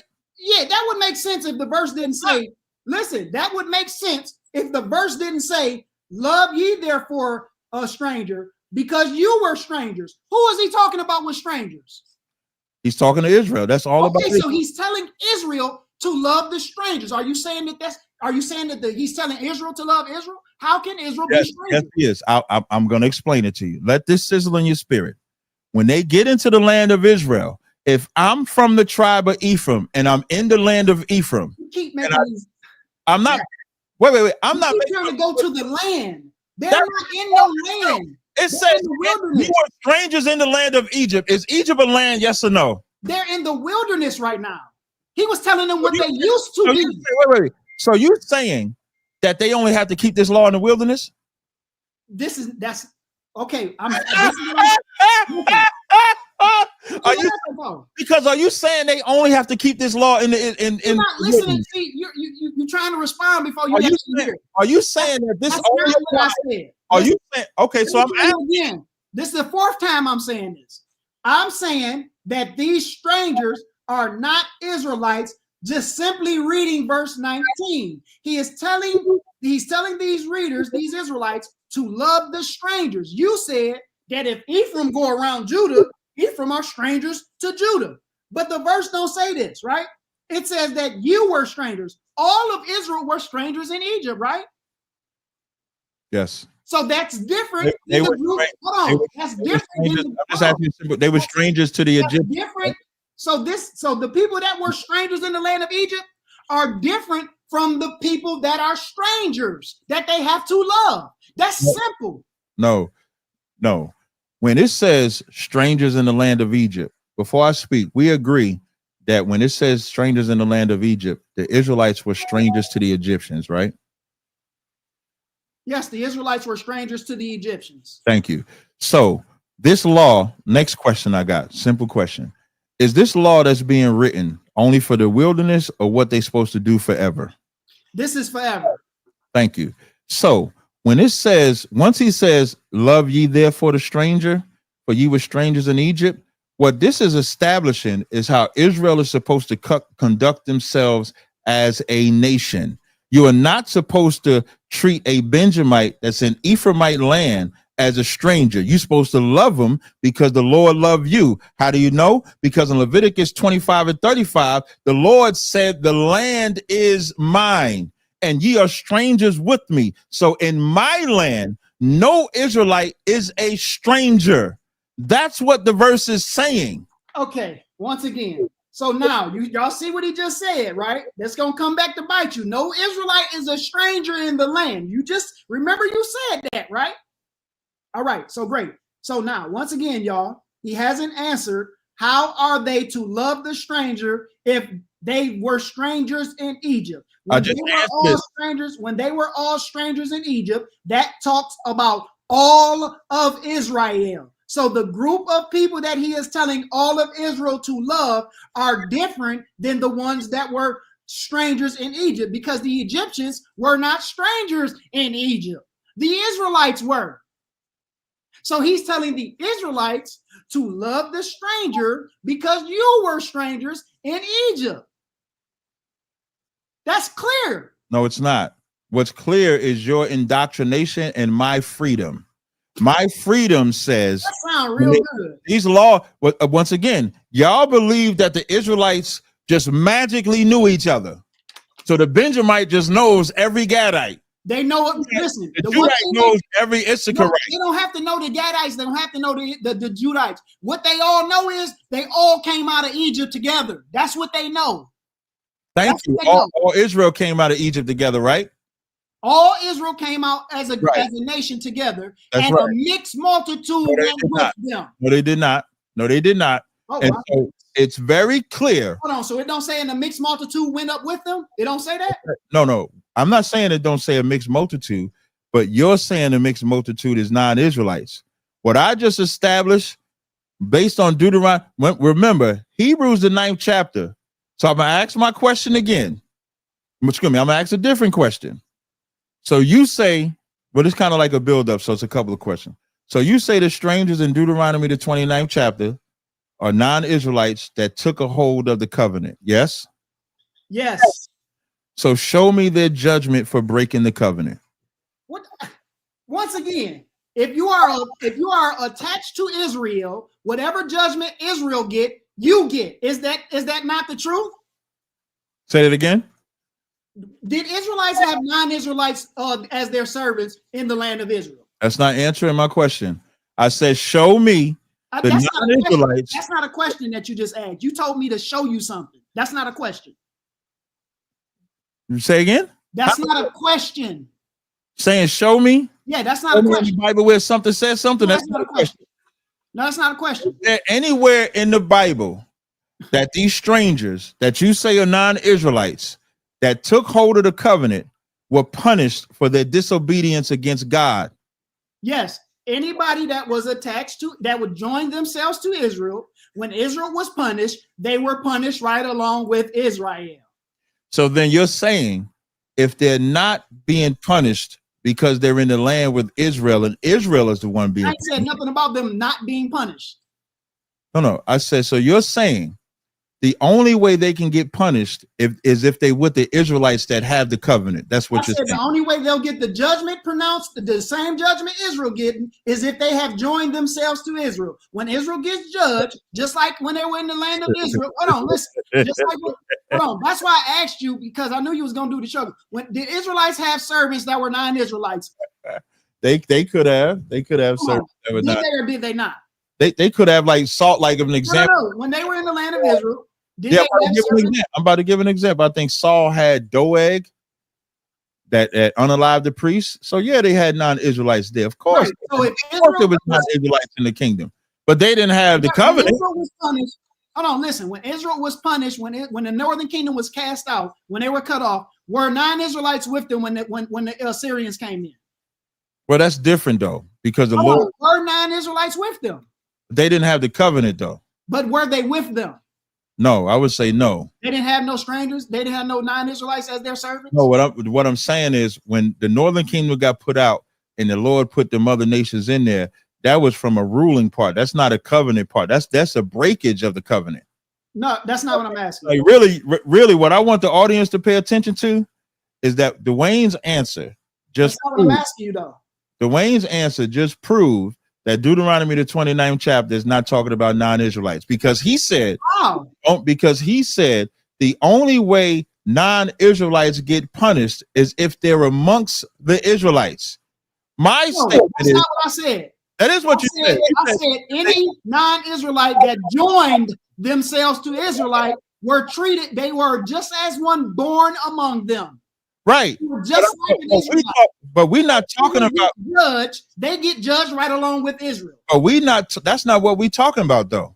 What we talking about is about that now because you said that's not what we talk about. What we talk about is Christ said, Hebrews 9:15 says he is the mediator for the New Testament for the redemption of those that was under the first testament. The word redemption means you keep trying to weasel out of this, man. I'm not weaseling. I'm back to my point. Redemption generally refers to the act of atoning for a mistake, fault, guilt, or state of being rescued or saved.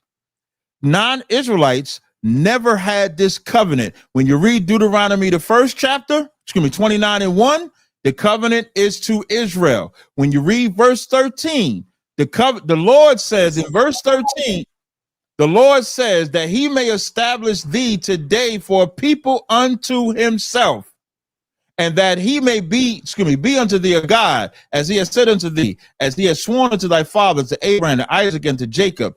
Neither with you only do I make this covenant. It's only to Israel. I know you keep saying only, and only is never in the text. Anyway, made a covenant nation by nation. I'll let you talk. You keep throwing these words that's not in the text. Now, I'm gonna ask you this: were the mixed multitudes that went a lusting, are those the same mixed multitudes that you said were Israelites? You gotta show me what verse you're talking about when you Numbers 11. Is it Numbers 11? Let me see. Numbers 11:4. It says, and a mixed multitude that was among them fell a lusting, and the children of Israel also wept again. So that mixed multitude, are those Israelites? Yes. When you read the whole thing, all you got to do is read the whole thing. It says, and the mixed multitude that was among them fell a lusting, and the children of Israel also wept again. It doesn't say the children of Israel went lusting, because that's the mixed multitude. And it's simple grammar.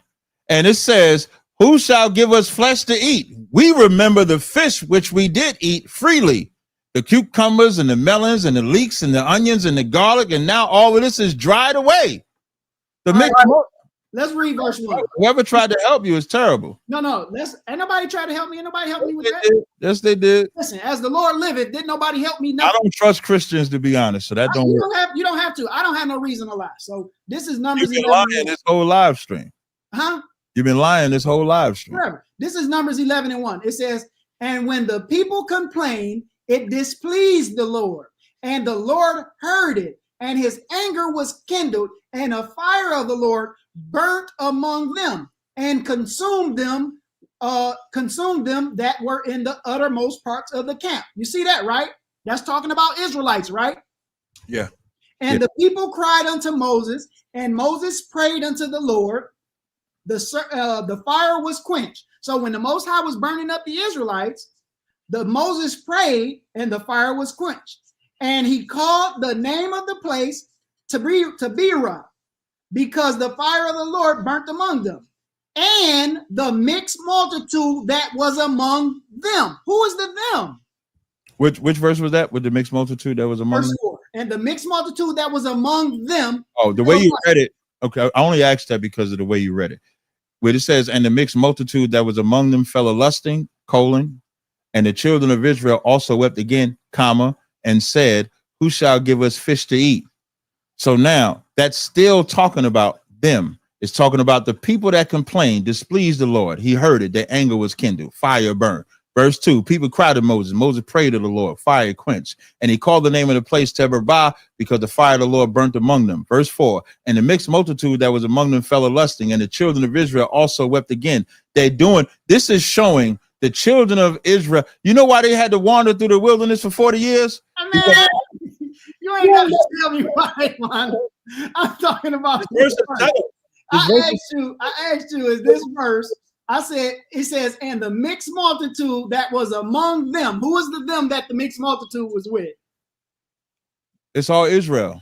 Okay, so that's why I asked you. So you're saying that this mixed multitude are Israelites that are among Israelites.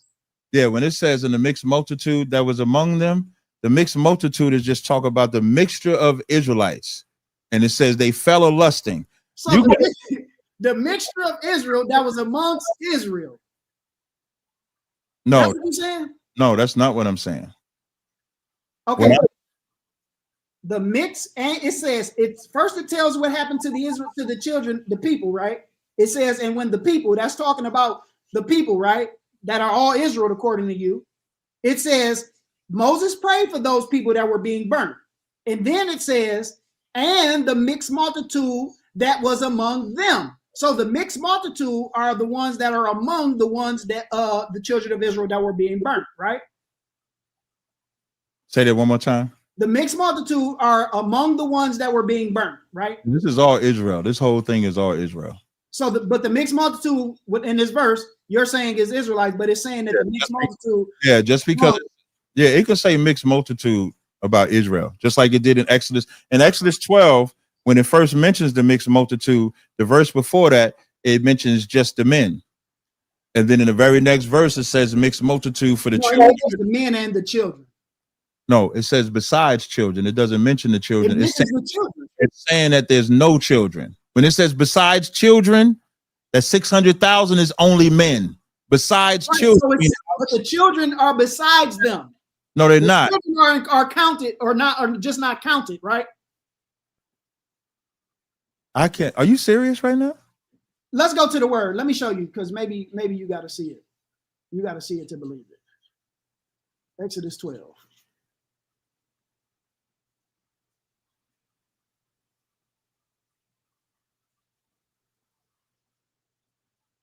What verse was that? Yeah, I'm trying. It was crazy. Is I always try to the Exodus 12 and 37. 37, not 27. Okay. All right. Hey, we appreciate that. So the word besides is talking about alone, right? Or besides. Alone? You said that means alone? Alone, yeah. By itself, besides, apart, separation, alone, right. Separation, alone, or by itself. Meaning that number 6. So the children are besides or apart from the men. Yes, right? separated. Right. Apart from them, though. Yeah, they're not. The children have nothing to do with the 600,000. Right. So that's a group that is apart or besides them, right? That's a group that's separated. So when I count the 600, now when you go to the next verse, right? When you go to the next verse, and this is where you said the reading comprehension thing a few times. This is where that comes into play.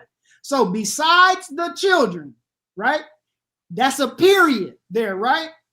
And a mixed multitude went up also with them. Who is the them? The them are the men, women, and children that are not a part of that 600,000. Okay, them. So the them, I'm saying the them is the children of Israel and the men, the 600 men that's on the 600,000 men that's on foot, right? So, meaning that's the troop or the army, right? Right. So the 600,000. So in Exodus 12 and 37, the 600,000 on foot, that's men. The reason why I'm saying besides children is letting you know that this 600,000 is separate from children. Right. And the so that number, wait 1 second. And so that number 600,000 only applies to the men. The mixed multitude, they're not giving a number, but that go ahead. But that mixed multitude would include the children that are not a part of that 600,000 and the women and men that are not a part of that 600,000. That's why it's a mixed multitude. It's okay, great. So now when we drop down, let's go back to Exodus Numbers 4. No, I'm sorry, Numbers 11, right? All right, so now let's go back to Numbers 11. I want everybody to pay attention. He is still yet to show a nation that is taking part of the covenant to be a part of the new. I already showed. I showed no nation. Listen, my understanding of Deuteronomy 29 are those Israelites that are non-Israelites, those strangers. Those strangers are included in the covenant. They entered in. My understanding of Deuteronomy 29 and 1, that covenant only went to the children of Israel. So you using verse 1, right? But no, I used 1 and 13. Okay, great. So based on that, in Hebrews 9 and 15, when it says he is the mediator of the New Testament by means of death for the redemption of the transgressions that was under the First Testament, show me the non-Israelites that transgressed under the First Testament. Okay. Part of the New Testament. Show me. Great. Okay, great. So now this is, once again, everybody pay attention. Once again. So you show me. My question. No, listen. Once again. Everybody gonna see my question. Once again, my understanding is, just like Cap was giving his understanding with no evidential proof, my understanding is that these strangers are non-Israelites that entered into the covenant. As we continue reading, you don't even know who they are. It doesn't. I don't have to know. I know that they're non-Israelites. Why? Because Moabites can't come into the congregation. I know that they're non-Israelites. No, they're not. Okay, whatever. If we was to read, where did they transgress? Listen, where did they transgress? Anybody that was attached to Israel transgressed right along with Israel. No, that's the fact. Can't do that. The Lord never made a covenant. Did the Most High punish Israel for one person hiding something in their tent? Did he punish the whole people? Say it one more time. Did the Most High punish the whole army when AI had the stuff, the garments and stuff under his tent? Did he punish the whole army? You saw when Joshua with them was losing battles? Yeah. Did they punish it because of what one person did? He punished all Israel. He punished everybody that was there. Which was Israel. That was the army. Whatever.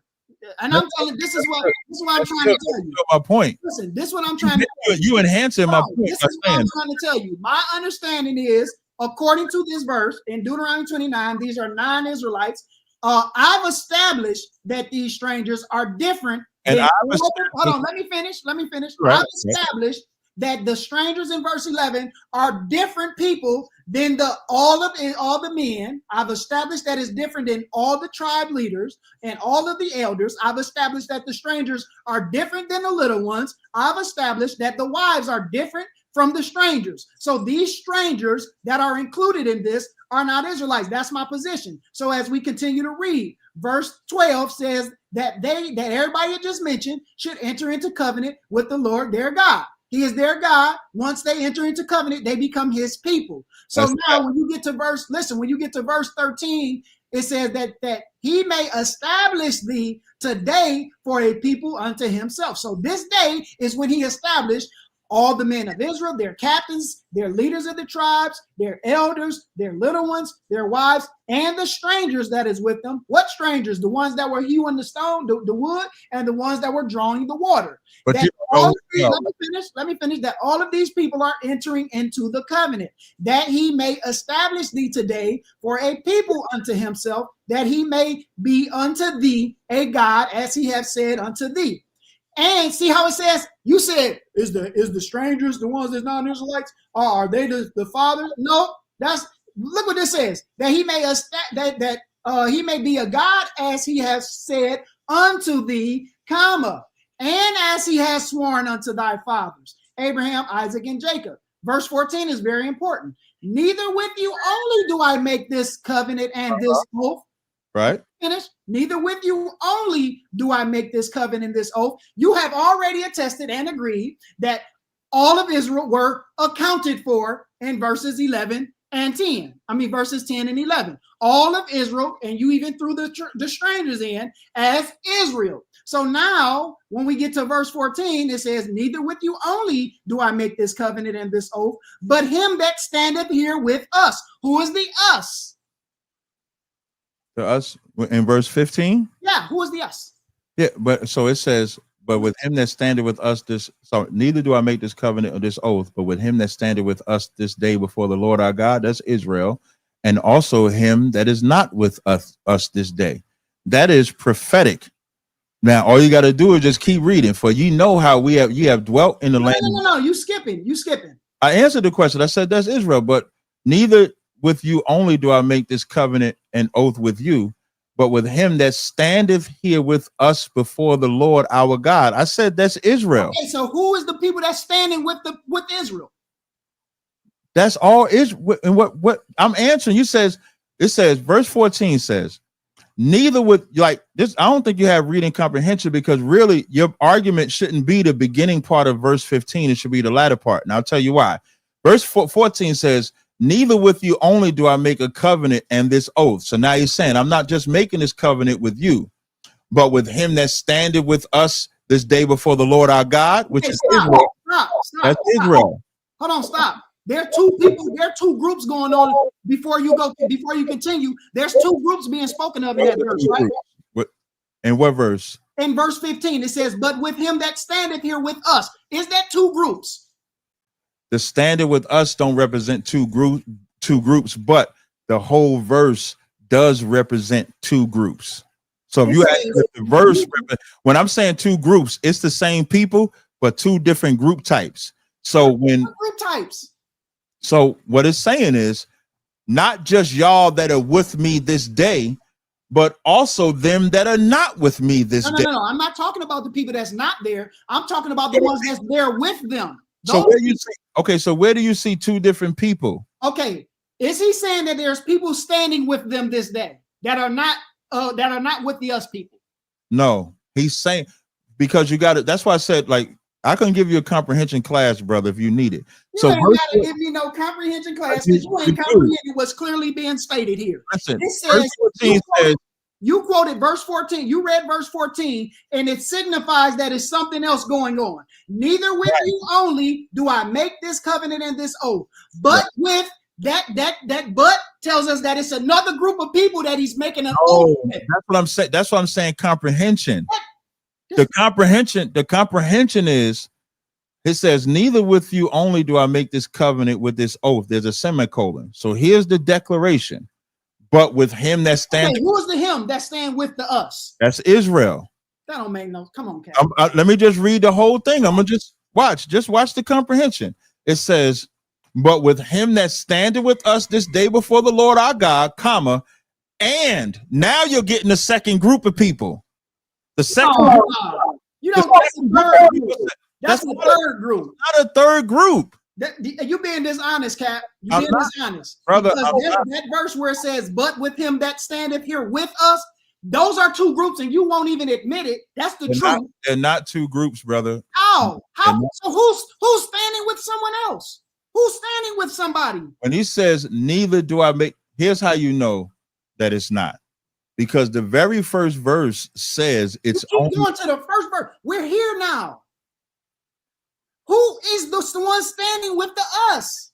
There's somebody standing with the us. I'm gonna tell you what I'm gonna do. Hold on, wait 1 second. There's people standing with the us people. 1 second. No, I can't read that. So when there's not another group of people standing there. This is simple reading comprehension. Neither with you only. Who's the you only?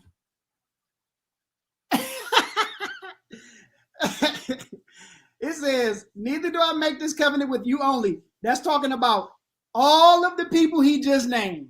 And isn't he telling them something, right? He's about to tell them that he don't make this covenant with them only, right? You still ain't addressing the people that's with the us, Cap. I'm in 14. Us are Israelites, and there's people standing with those that are considered the us. It has to be. No. In comprehension, it has to be somebody for him to say somebody is standing here with us. The us are Israelites, so that has to mean that the other people that's standing with the Israelites are some other people. No, it's not, because when it says neither do I make this covenant, and excuse me, neither with you only do I make this covenant, but with him that standeth here us today. That's all the people that he read in the beginning of the verses. That's the hymn that it's not a new hymn. That's the hymn that all heard it, from the captains down to the strangers. And then it says, and also them that are not here with us to this day. The not here with us to this day is for the future generations. Because verse 16, we know that's talking about future generations. You haven't addressed who the people are that's standing with the Israelites. That they Israelites. How? Because if you take the position that the us, excuse me, but the him is non-Israelites, then you would have to show me. Verse 16 says, for you know that ye have dwelt in the land of Egypt, and how you came with the nations you passed by, seeing their abominations. Verse 18, lest there should be among you a man or woman or family or tribe whose heart turned away from the Lord your God, our God. Israel's God is not the God of anybody else. Amos, the 3rd chapter, says, you only have I known. So he's not talking to non-Israelites. To serve gods of these nations, lest there should be among you a root that beareth gall and wormwood, and it shall come to pass that he hear the words of the curse, that he bless himself in his heart, saying, I shall have peace, though I walk in the imagination of my heart, the Lord will not spare him. By you trying to say that these are non-Israelites, then you again would have to show me where non-Israelites are breaking the law outside of this covenant. Because based on this text, it don't matter if they're in the land of Israel or not. They have to keep the laws of God. But you said that they only have to keep the laws of God if they're under Israel. That's what you said. Okay, once again, there was no people keeping no laws of God that were not joined to Israel. First of all, that ain't what I said. If you make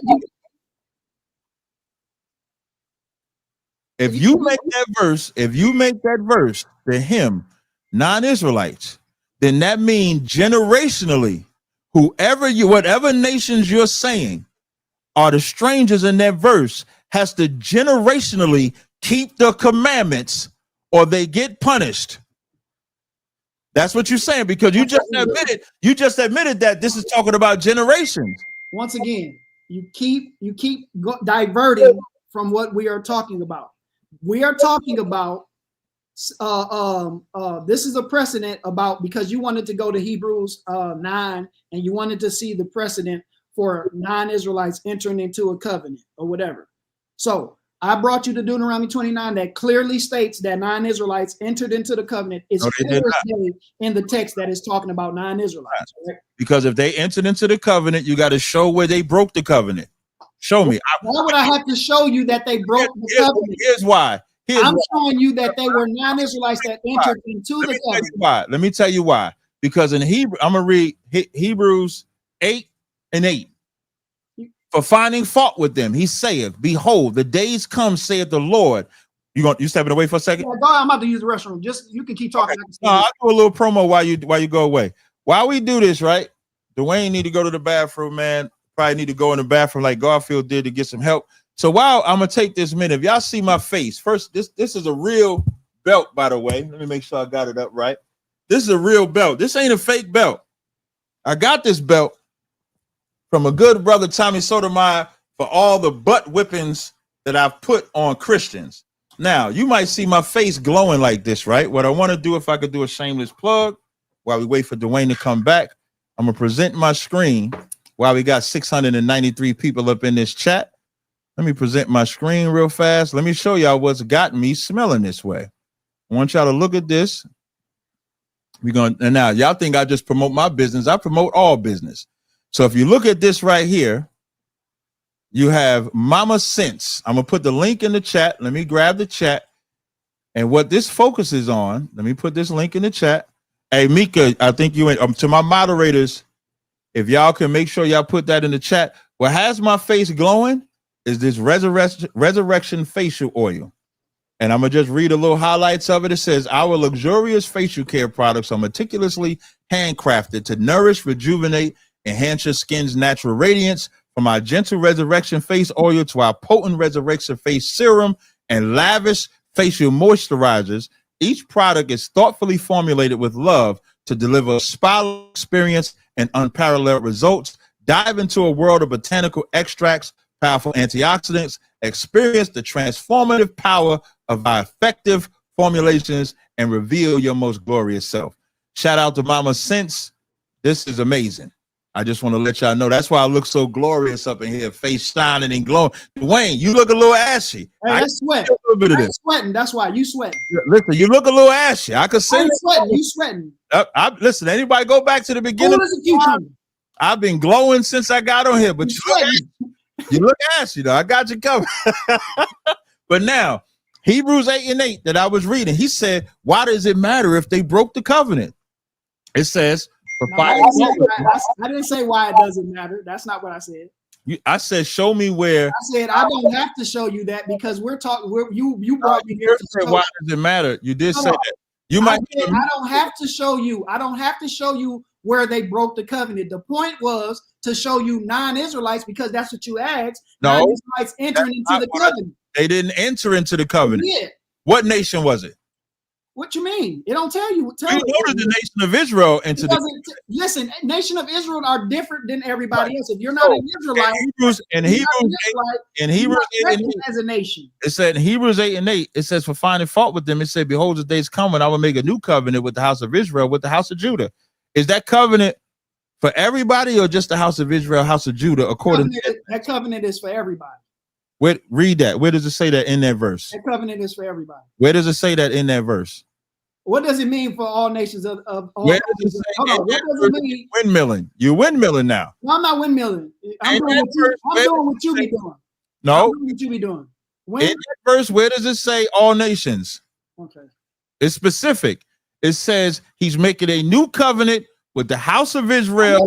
Listen, I know you want to stick on this covenant thing, but that's not what we're doing, right? Okay, so when you say stick to this covenant thing, the title is Two Views on Salvation. My position, and maybe you can reset your position too. You want to go first and reset your position? I mean, I don't need. We don't need to go nowhere. We don't need to. Okay, but when you say I want to focus on the covenant, yeah, but that's what you're trying to do. You're trying to stick to a covenant conversation. You're trying to. In Romans the 9th chapter, it says who pertain the adoption, the glory, the covenants, and the promises. You can't have salvation from my position. Remember, I'm an Israelite. So as an Israelite man, you cannot have access to salvation unless you're an Israelite under the covenant. So that's why a lot of my verses or my position is the covenant, because the promise and the covenant is everything. So that's where we differ. Yeah, but it's different. But I'm trying to get you to see. You're not you hinging on all of these covenant conversations, and we're talking about salvation and is it only for Israel? So I would like, instead of us doing what we did before, I want to stick to those type of conversations, because this is dealing with strictly with salvation. Us dealing with who entered into the covenant. We only came to the covenant thing because you asked me to show you where another nation entered into the covenant. That's why we went to Deuteronomy 29, right? If you want to just do salvation, that's fine. But one question, I just want to do it. It's like we getting away from where I know you want to go somewhere. I have somewhere that I wanted to go. I don't mind you. I don't mind you going somewhere. I see you. I see you. You want me to add you? Yeah, add me on that. All right, so I'm gonna remove this one. Okay. There you go. All right.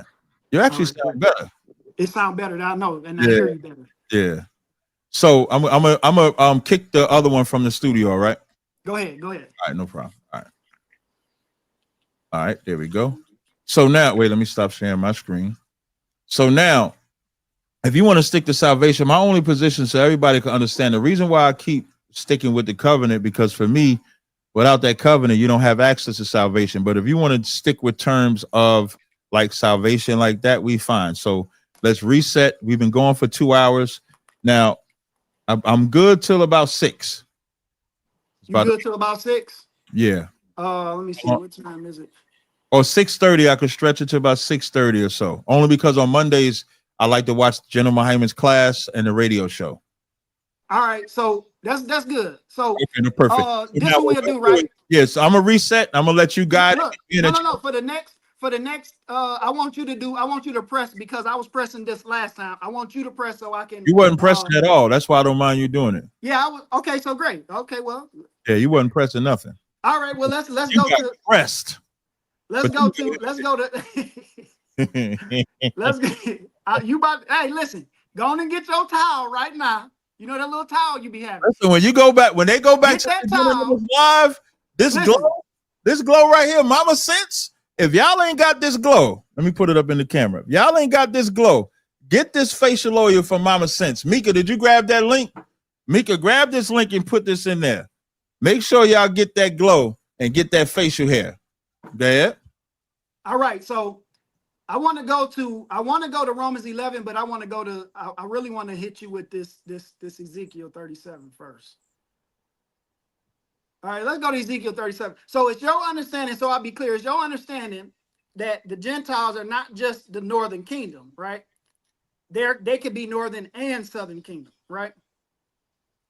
My position is that Gentile just means nation, which could be anybody based on context. But you still saying the Gentiles that the New Testament writers write about, or Paul writes about, are Israelites, right? Yes. No. And depending on when you see the word Gentile, context supersedes the definition. So if the context is talking about Israelites, it's Israelites. If it's non-Israelites, then it's non-Israelites. Okay, yeah, like for instance, in Ephesians 2, you would say that the Gentiles in the book of Ephesians are Israelites, right? Yep. Okay, and you would say that the Gentiles that's talked about in Romans 11 are Israelites, right? Yes. Okay, great. So this is the question, right? Because it's my understanding that all of the prophets prophesied about the return of one kingdom, right? In particular, Ezekiel prophesied of the return of one kingdom. And we'll start in Ezekiel 37. That's where you're going now? Yeah, Ezekiel 37. And we'll start at verse 15. I'll start with you can get it. You can read it when you get it. That's fine. Okay. Okay, so now Ezekiel chapter 37, verse 15, it says, "The word of the Lord came again unto me, saying, Moreover, thou son of man, take thee one stick and write upon it for Judah and for his children, his companions. Then take another stick and write upon it for Joseph, the stick of Ephraim, for all the house of Israel, his companions, and join them one to another into one stick, and they shall become one in thine hand. And when the children of thy people shall speak unto thee, saying, Wilt thou not show us what thou meanest by these? Say unto them, Thus saith the Lord God of Israel, Behold, I will take the stick of Joseph, which is in the hand of Ephraim, in the hand of Ephraim, and the tribes of Israel, his fellows, and will put them with him, even with the stick of Judah, and make them one stick, and they shall be one in mine hand. And the sticks whereon thou writest shall be in thine in thine hand before thy eyes, and say unto them, Thus saith the Lord God, Behold, I will take the children of Israel from among the heathen, whither they be gone, and will gather them on every side and bring them into their own land, and I will make them one nation in the land upon the mountains of Israel, and one king shall be king unto them all. And they shall be no more two nations, neither shall they be divided into into two kingdoms anymore. So would you say, I believe this too, would you say that this is talking about all of Israel being brought back and made one body together, one kingdom together? Yes.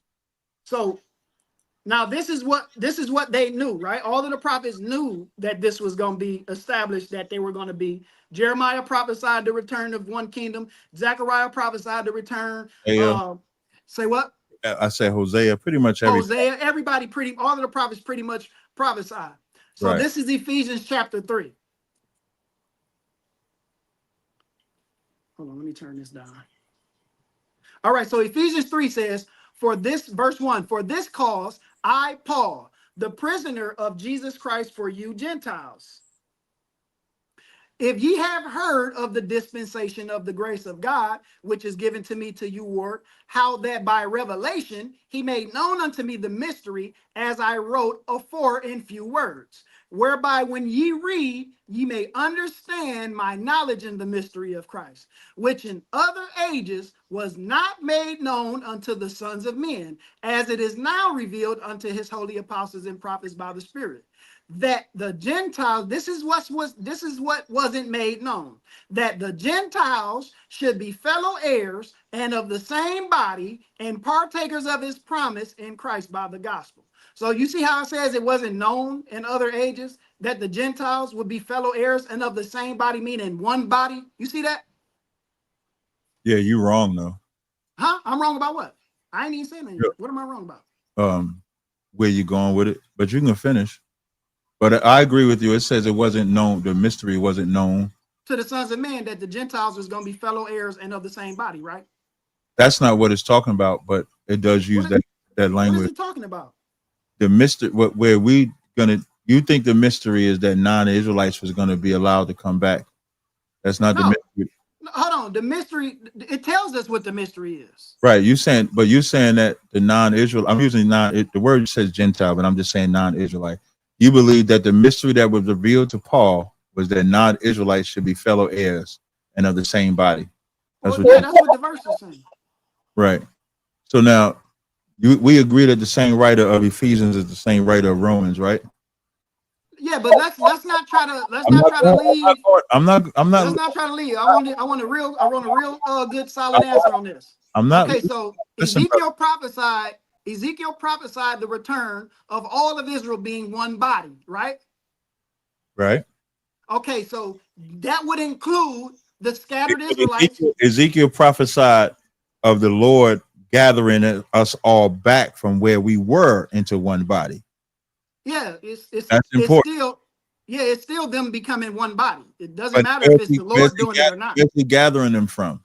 It doesn't matter where he's gathering them from. It does matter. Hold on. The point is that it's known that both kingdoms that all of the scattered Israelites and all of the southern kingdom are going to be made one again. That's what we're talking about. So those scattered Israelites could be anywhere, right?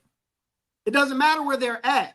The prophecy is that they're all going to. The prophecy is that they're all going to be made one again. So in Ephesus, where Paul is writing this letter, is Israelites there scattered?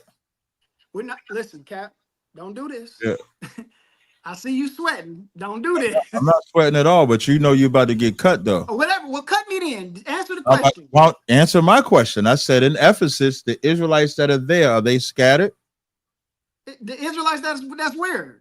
In Ephesus, these are Gentiles. He's talking. The letter. It's my position that these are Gentiles that I get what you're saying, but so you're saying there was no Israelites in Ephesus? That's not what. Listen, Cap. That's not what I'm saying. I'm talking about in the text that I I'm just asking a simple question. No, listen. The text that I presented to you, it says that it wasn't known in other ages that the Gentiles, who you would say are Israelites, are going to be of the same body and fellow heirs. That's what the verse says. But Ezekiel prophesied of all of Israel and Zechariah and Hosea prophesied of all of them being one kingdom again. This verse is saying it wasn't even made known to the sons of men that the Gentiles was going to be fellow heirs and of the same body. My thought is that the Gentiles, it was stated in the Old Testament how the Gentiles were going to be able to see the light of salvation. They just did not know that they were going to be of the same body and partakers of the promises in Christ, which is now being revealed. So if Paul is telling the readers of this letter that it wasn't even known that the Gentiles who you say are Israelites were going to be fellow heirs and of the same body, then that would mean Ezekiel, Jeremiah, Zechariah, Hosea, all of these people who don't know what they're talking about because they prophesied the return of one body. So these people cannot be Israelites because it was known to the Israelites that all of Israel was going to be made one body. So now I'm going to stay right in the book of Ephesians. Y'all just heard that long-winded Christian mumbo jumbo. So I'm going to break down what he's saying that he got wrong. And then I'm going to explain why I easily have that position and why he wouldn't answer were there Israelites in Ephesus, because he knew once I asked that one question, it destroys his whole argument. Yeah, there were Israelites in Ephesus. Okay, now you want to say that because I'm about to wash you. It don't matter. Yeah. So he read Ezekiel 37 and 16 to about 23 of how the Lord was going to gather the house of Israel, the house of Judah, make them one stick. How he was going to bring them from all the nations that they were at. The only thing Ezekiel didn't know was when that was going to happen. What Daniel didn't know was when that was going to happen. That's what prophecies are. This verse tells us what wasn't made known, though. He can't even. I just said that. But he said it wasn't known when. When Ezekiel wrote that, he did not know when it was going to happen. It doesn't say 50 years from now, this is going to happen. 100 years from now, this is going to happen. He's giving a prophecy of what's going to happen. Hosea gives a prophecy of when the children. You're doing it again, Cap. One thing I did not do, when you read Ezekiel 37, 16 and all them verses, I didn't interrupt. When you just gave your breakdown just now, I didn't interrupt.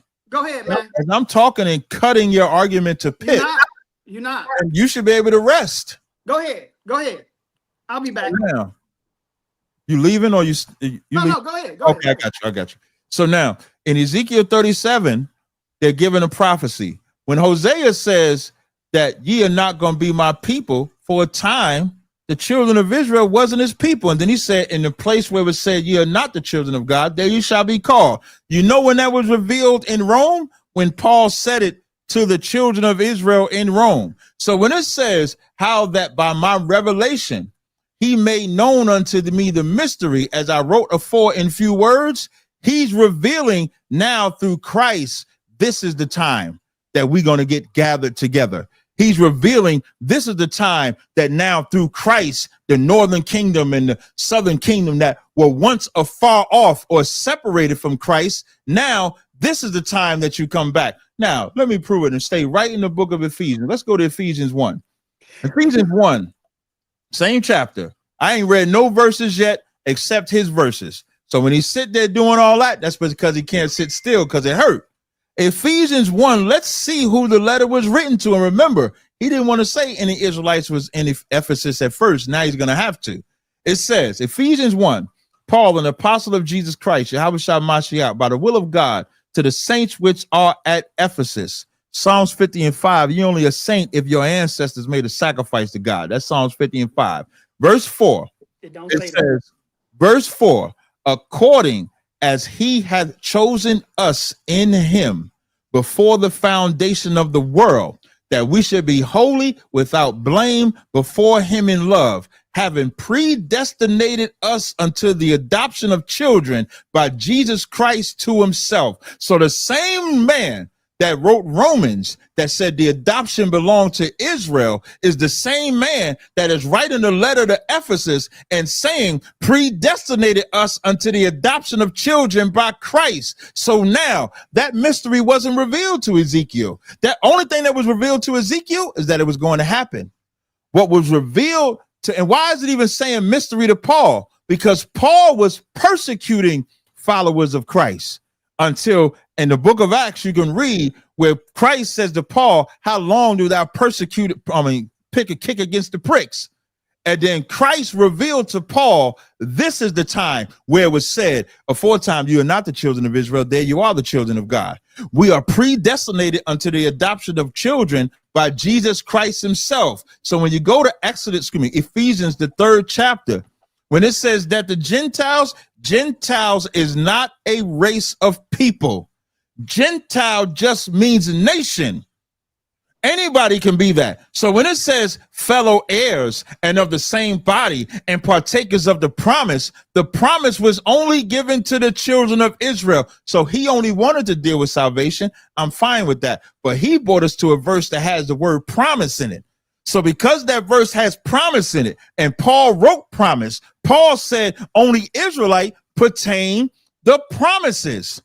So unless Paul is schizophrenic, you would have to say either Paul is a liar or the same promises in Ephesus that belong to Israelites is the same promises that was in Romans that belong to the Israelites. Great. It amazes me how y'all always do this. You're being long-winded, and then y'all be long-winded. Like, this is crazy to me. But I didn't say you was long-winded. I said you was interrupting. I'll let you go. You interrupt. No, I'm saying, but I'm talking to the people. Said you was long-winded. Not me. Okay. We've been straight. You and I have been straight. Oh, okay. I thought I heard you say that. My bad. I thought I heard you say that. Okay. All right, sweet. I might have said long-winded and saying nothing or loud and saying nothing or. Once again, you have a conundrum, a problem, a situation going on where you keep adding the words only into the Bible. Every time you put the word only in the Bible, a cat should grab your tongue. That's what should happen every time. I'm just going to say that. Every time you say only, and the text don't say only, something should just scratch your tongue. A cat should just scratch it. But anyway, so now you haven't addressed the fact, I know you made a claim. You made claims about Ephesians. You said, oh, that means that they had to do this. And Ephesians 3:6, once again, tells us what wasn't made known. It tells us what verse 5 is talking about. Verse 5 says it wasn't you. I noticed you said. I'm just trying to follow you in Ephesians 1, you said? I'm in Ephesians 3. Gotcha. Back to where we started. Gotcha. You said that Ezekiel just didn't know when it was going to happen. Well, Paul ain't talking about when in chapter 3 of Ephesians. He don't bring up when. He said it wasn't made known unto the sons of men that the Gentiles should be fellow heirs. He don't say it wasn't known in other ages when. He said the sons of men didn't even know in time past. That would include Ezekiel, Hosea, Jeremiah. Those are in time past sons of men right there, right? Even Ezekiel himself was called a son of man.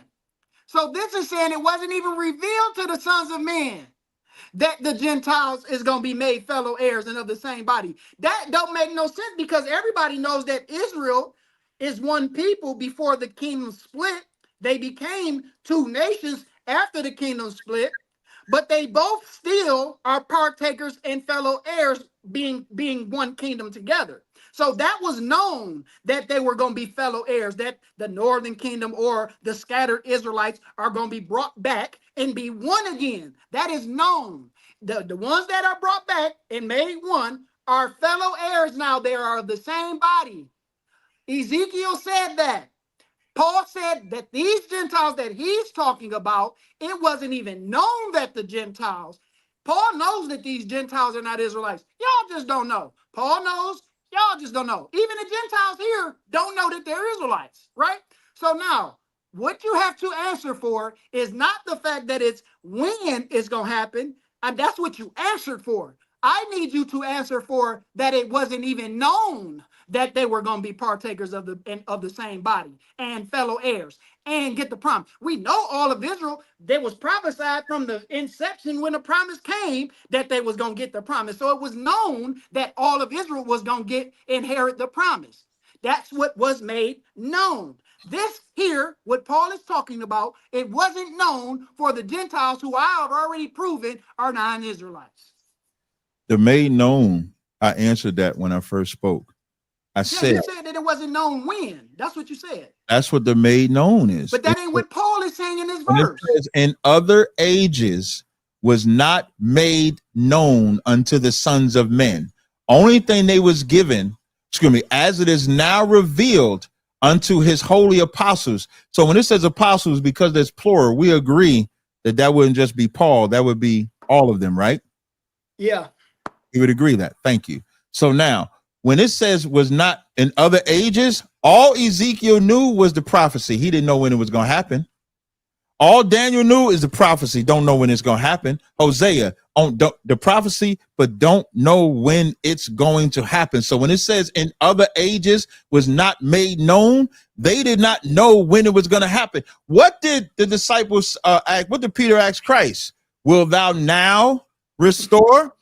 They always wanted to know when things were going to That's happen. not what Paul is talking about, though. Can you at least admit in the text that we're reading in Ephesians that Paul is not talking about it wasn't known when? Yeah, He no, I ain't cannot. talking about it When wasn't says in known when. other ages was what's the only thing?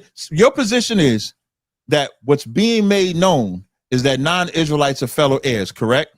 No, that the Gentiles who are non-Israelites, it wasn't made known that they were going to be fellow heirs. That's what I'm saying. What's being made known is that. Let me repeat the question. Hold on, and of the same body, and partakers of the. Was That's it what I'm known saying. that So all you of saying, Israel yeah. was going to be? Hold on, was it made known that all of Israel was going to partake in the promises? It's always been known. That's what Paul is talking about. It's That's over what for Paul, now. that's what Paul is talking about in Ephesus. But the time was never known. The time that it would happen was never known. That's why Paul is revealing it. He did the same thing in Romans when he says, as it saith in OC, I will call them my people, which were not my people. Hosea wrote that during Hosea's time, but it did not happen. Nobody knew when it was going to happen. Everybody was waiting for it to happen. Even the brother that saw Christ come in as a baby knew that he was going to be alive until he saw Christ. So he knew that the time happened when he saw Christ. So again, in the book of Ephesus, the first chapter, Filibustering, brother. I'm not filibustering at all. In Ephesus, you know how you know who's filibustering and who's not? Cap, You Cap. interrupt yourself to find out. Listen, Cap. You're repeating yourself like you did the last time.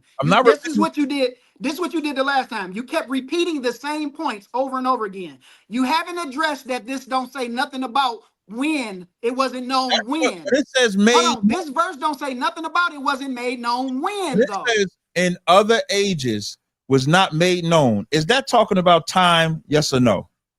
No, it's not talking about time. Ages is not time. Ages is not time. The best thing that you can do is so just now agree. Ages ain't time. Hold on, listen. The best thing you can do is just agree with the text. You can agree that verse 6 is telling us what wasn't made known, right? Say that one more time. Can you agree that verse 6 is telling us what wasn't made known? No. Verse 6 is not telling us what wasn't made known? Verse 5 is telling you. I would start at verse 3 is telling you. Captain, you would start at a lot of places, but I'm asking you about verse 6. Verse 5 says it wasn't known in other ages. Verse 6 telling us what wasn't made known. What I'm saying is verse 3 is telling you what wasn't made known. It starts there. What? Verse 3, when it says how that by revelation he made known unto me the mystery. We agree this is when Christ met Paul, right? No. You don't think so? When he is remember Paul, hold on. I can say this because remember, Paul said he didn't even go up to Jerusalem for 3 years once. Christ, Peter. It wasn't on the road to Damascus where he revealed all of this stuff to him. When was it? Paul tells us that that he was given revelation in those 3 years, and in the 14 years he didn't go to Jerusalem. So, but he is Christ, right? Yeah. Thank you. So now how that he made that. Thank you. What does that prove? Because you think the known is in verse 5. I'm saying the known is the word known is in verse 3. Okay. Verse 3 is saying what was revealed, he made known unto him, unto Paul. when you Verse say 5, listen, verse 5 is saying what was made known. Verse 3 is telling us what was made known. What was made known? The revelation. what Verse was 5 made is known, telling us, hold on, verse 5 is telling us that something wasn't made known. Verse 6 tells us what that something is, yes? say it one more time. Verse 3 tells us what was made known, which is the revelation. Right. Verse 5 tells us that something wasn't made known, and verse 6 tells us what that something is. I do agree with that. I do agree with all three of those.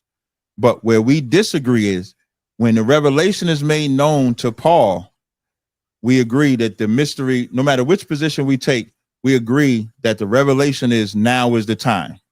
Then in verse 5, it says what in other ages was not made known. Where we disagree at is when Ezekiel is writing that, unless you're going to tell me when did that happen, that age is not made known is talking about the fulfillment of what Ezekiel wrote. What? That's what's being made known. The gathering of Christ Church. Do you agree that the gathering of Christ Church takes place now? The gathering of Christ. Wait a minute. Wait a minute. You're saying that Ezekiel, first of all, Ezekiel did know. Not only did Ezekiel know. No. He didn't. You got to make sure you stay focused on what I'm saying. I said know when. Not that he didn't I know know. you keep saying when, but when ain't the thought. It's not even nowhere in Ephesians 3. The when ain't there. No, did Ezekiel know when that was going to happen? Yes. Listen, it doesn't. No, we're not talking about when though. That's what I want you to see. That's what the verse is talking about. Listen, Age. Ezekiel knows what Ezekiel said was going to happen. Ezekiel knows it's revealed to Ezekiel that both kingdoms are going to be one kingdom. That's made known. And also it says when the children ask, what do these things mean? Tell them what it means. So let me finish. In Ezekiel, they know. And then the Most High tells Ezekiel to tell the children when they ask you about this, tell them too. So Ezekiel knows, and he's going to reveal it to the children that both kingdoms are going to be made one. Did he know the age that it was going to happen? Did Ezekiel know the age that it was going to happen? Didn't you say listening is an art? Didn't you complain about me cutting you off? Listening is an art. Get some art, all right? Verse 5 and 6 in Ephesians tells us this stuff wasn't made known. Ezekiel tells us that it is made known. So these Gentiles, once again, I've proven beyond a shadow of a doubt that these Gentiles are not Israelites, because if they are Israelites, Ezekiel, Jeremiah, Hosea, Zechariah, all these people are lying then because they knew that it was going to be one kingdom again. That's what Ephesians 6 is. Did Ezekiel know the age that it was going to happen? Once again, you keep trying to hinge on things that's not in Ephesians 3. Why can't I? It is. Listen, Ephesians 3 don't say nothing about when, anything. It says, which in other ages represents time. So if you said, which in other times was not made known. So you're harping on Ezekiel writing it. I agree. Did Ezekiel know what age it was going to happen? Yes or no?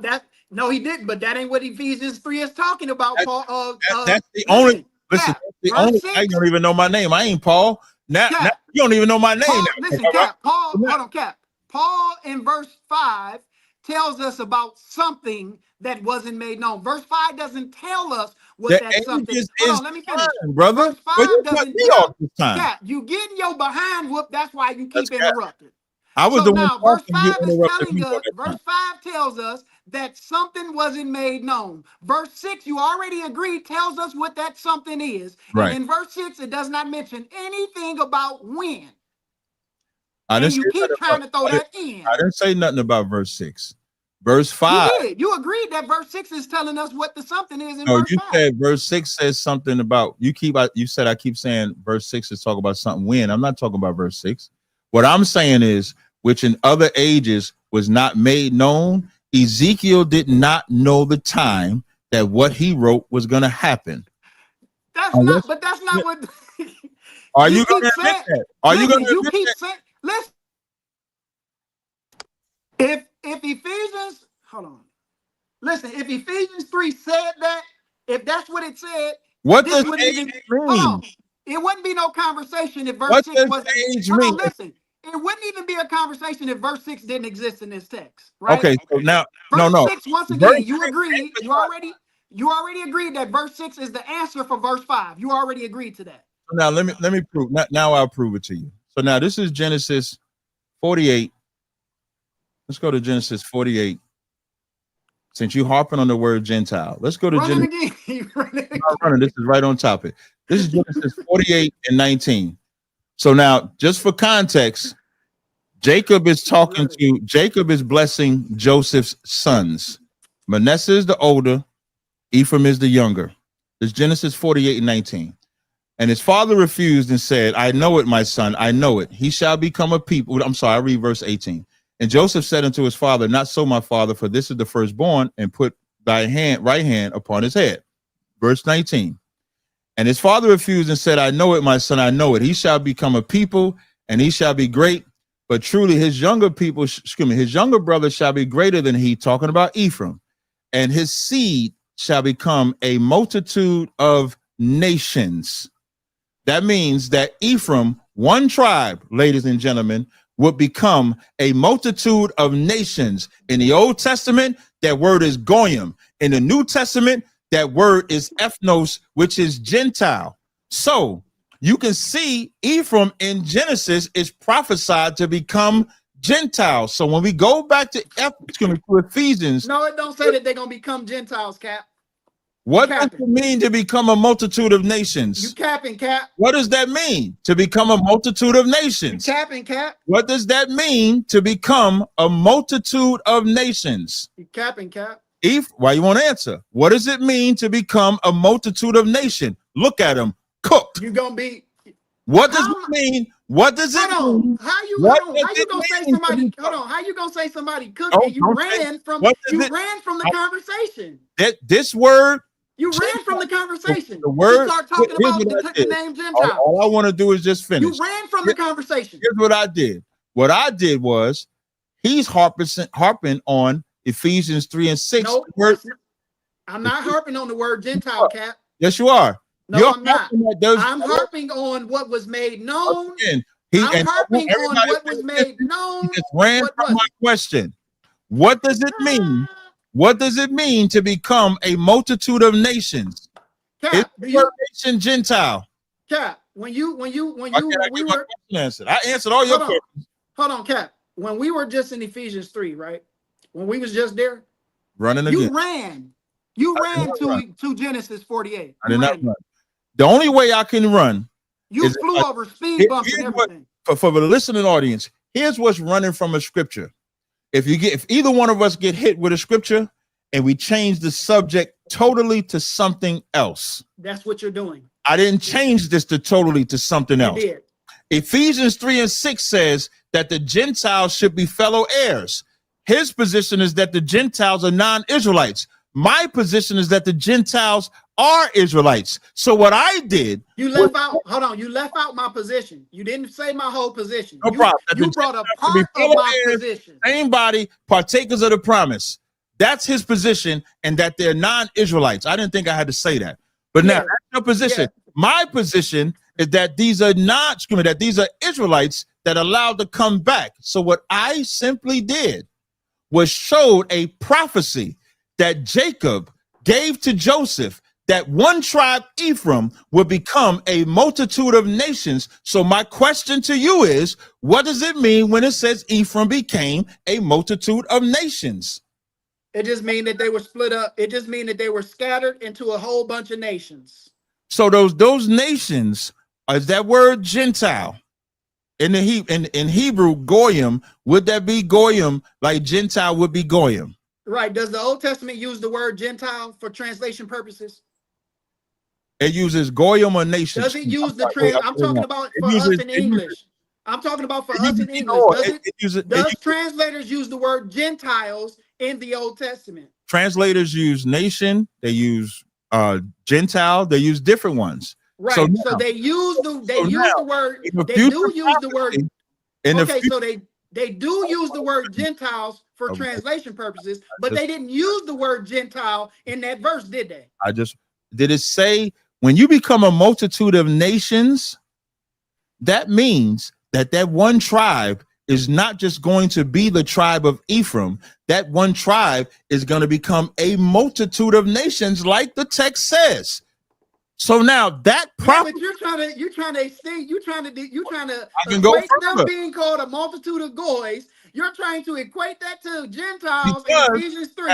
And my argument is not the term. My argument is not the term Gentiles. My argument is what was made known unto these Gentiles. Hold on. My argument is what's not been made known. You keep trying to hinge on Gentiles when that's not my argument. My argument, this is why I said, hold on. This is why I said you didn't say my whole position, because you still haven't done it. My position is, remember, I went to Ezekiel 37 before I went to Ephesians 3, because I was setting you up, right? So when I went to Ezekiel, I went there for a purpose, right? When I got to Ephesians 3, my stance is that it was known that all of Israel, whether they be scattered or not scattered, are going to be one body. My argument in Ephesians 3 is that the Gentiles that it's talking about, whoever they are, it wasn't known that they were going to be of the same body. What same body? Of the tribes of Israel. That's what the text says, and that's what you haven't addressed. You keep throwing these words in like when and only, but the verse is not talking about when.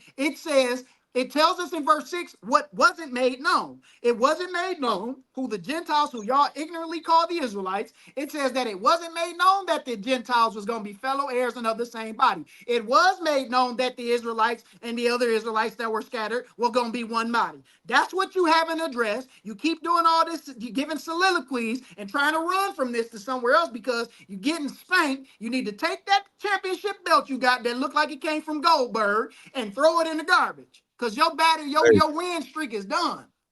Yeah, that's cap. And your win streak is over. It's over for now. With all that long-winded talking, I know. Now we're back to talking about ages. First, he said, anybody go back and listen to him. The only person filibustering is him. So now we got to go back. First, he said I wasn't addressing Ephesians 6 when I was talking about the ages. Now that I cut him to piss on the Gentiles and showed just one. If I was to go to Genesis 35 and 10, the Lord told Jacob that he would be a company of nations, multitude. So why is all of that important? Because now, since he want to talk about ages again, the only thing ages can talk about is argument. That's not my argument. Once again, he just said, I'm not addressing his argument. His argument is about verse 5 with the ages being known. He just said that. Now, when I go to that and I'm about to destroy it, he says, that's not my argument. That's not my argument. You straw manning me, though. You attacking something that I'm not talking about. You said Ephesians 3 and 5 is your argument about the ages not being known. Now I'm addressing that, and you're saying I'm not addressing y'all. My argument is verse 6 is what verse 5 is talking. Did y'all hear that? Verse 6 is telling us what wasn't made known. No. You keep trying to go before verse 6. I'm talking about both verses go together. Verse 5 don't tell you what was known. It says something wasn't known. Both verses go together. And the reason verse 5, does verse 5 tell you does verse 5 tell us what wasn't made known? Just let me answer. Does verse 5 tell us what wasn't made known? Just sit back for a second and let this sizzle in your spirit. Ephesians 3 and 5 and 6, which in other ages was not made known unto the sons of men, as it is now revealed unto the holy apostles and the prophets by the Spirit, that the Gentiles should be fellow heirs of the same body and partakers of the promise of in Christ by the gospel. Both verses will go together. So when it says in other ages was not made known, all of the prophecies, the prophecy that I just said what Jacob just said to Joseph about Ephraim becoming a multitude of nations, that's a prophecy. The age of when it was known to be fulfilled wasn't made known during Jacob's time. When the Lord told Jacob that he would become a company of nations, that's a prophecy. The ages wasn't made known of when it was going to happen. The Ezekiel that he read about the two sticks being joined together, The only way those two sticks can be joined together is if the apostles and the prophets, led by the Spirit, go to the 12 tribes that are scattered abroad, like James 1:1, and bring them back. It ain't magic. It ain't magic where the northern kingdom, southern kingdom just magically know who they are, wake up to it, and then now something is being revealed. No, what is realistic is when Christ said, go to the lost sheep of the house of Israel. So what's being made known is that those Israelites that was afar off, that was considered cut off from the promises, like Ephesians 1 says, Ephesians 1:4 says, according as he had chosen us in him before the foundation of the world, that we should be holy and without blame before him in love, having predestinated us unto the adoption of children by Jesus Christ himself. The writer Paul used adoption, and he used adoption in Romans, and he said the adoption only goes to the Israelites. It only goes to the Israelites because the Israelites are scattered in Ephesus. The Israelites are in Rome. The Israelites are in Corinth. The Israelites are in Galatia. The Israelites are in Pontus. The Israelites are everywhere. And now it's being made known because it wasn't known to Ezekiel when it was going to happen, but it was revealed to Paul. It was revealed to Peter. It was revealed to James. Why does James' letter say to the 12 tribes which are scattered abroad?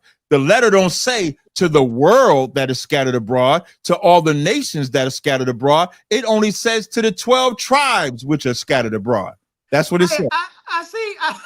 I see you reverting back to precept packets. That tells me a lot.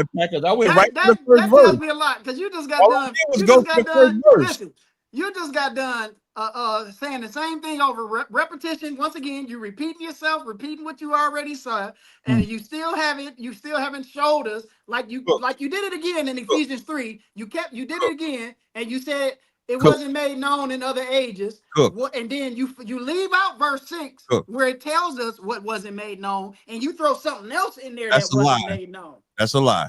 So I read both verses. How many people you got watching on your stream right now? 713. Okay, you got 700 people watching on your stream right now, right?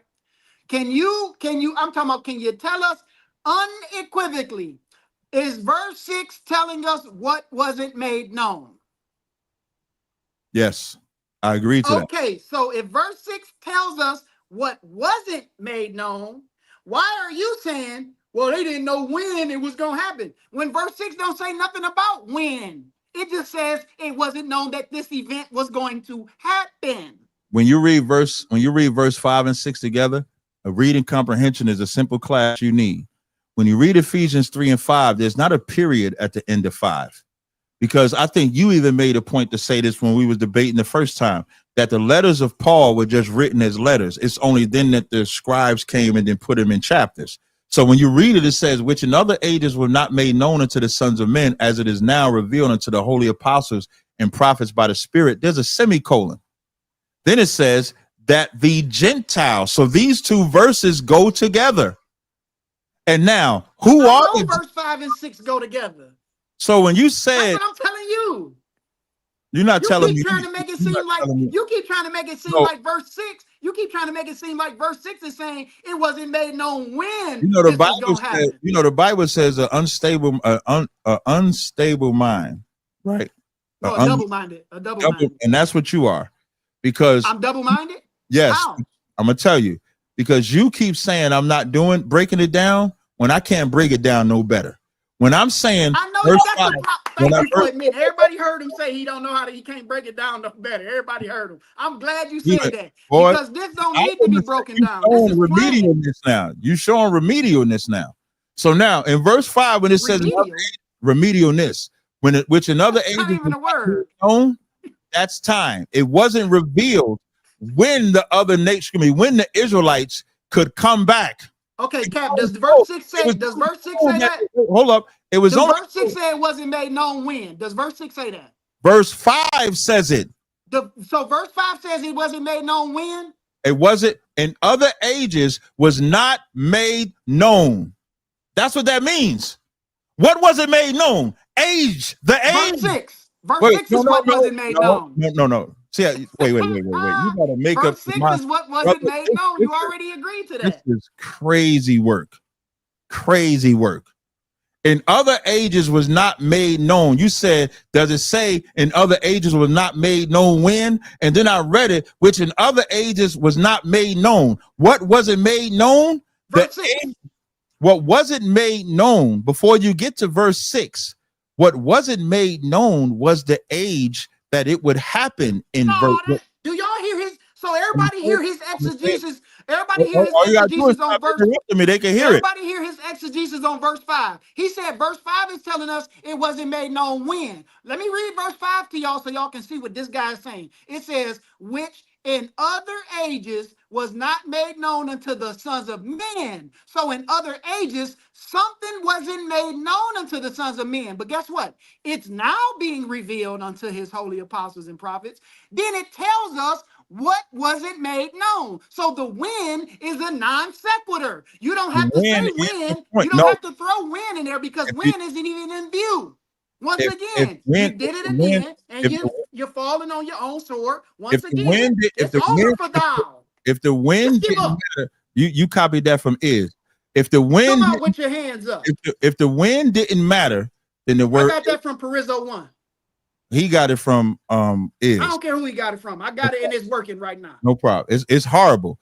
If the wind did not matter, then ages wouldn't be in the verse.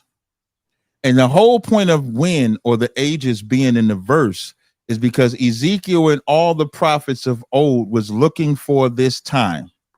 And now the time is here that the Israelites that are scattered can now come back and be partakers of the promise of Christ by the gospel.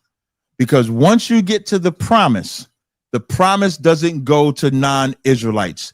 Paul, who's the writer of Ephesians, said only Israel gets the promise. Paul, who's the writer of Ephesians, says, if you're not the children of the promise, you are not the children of God.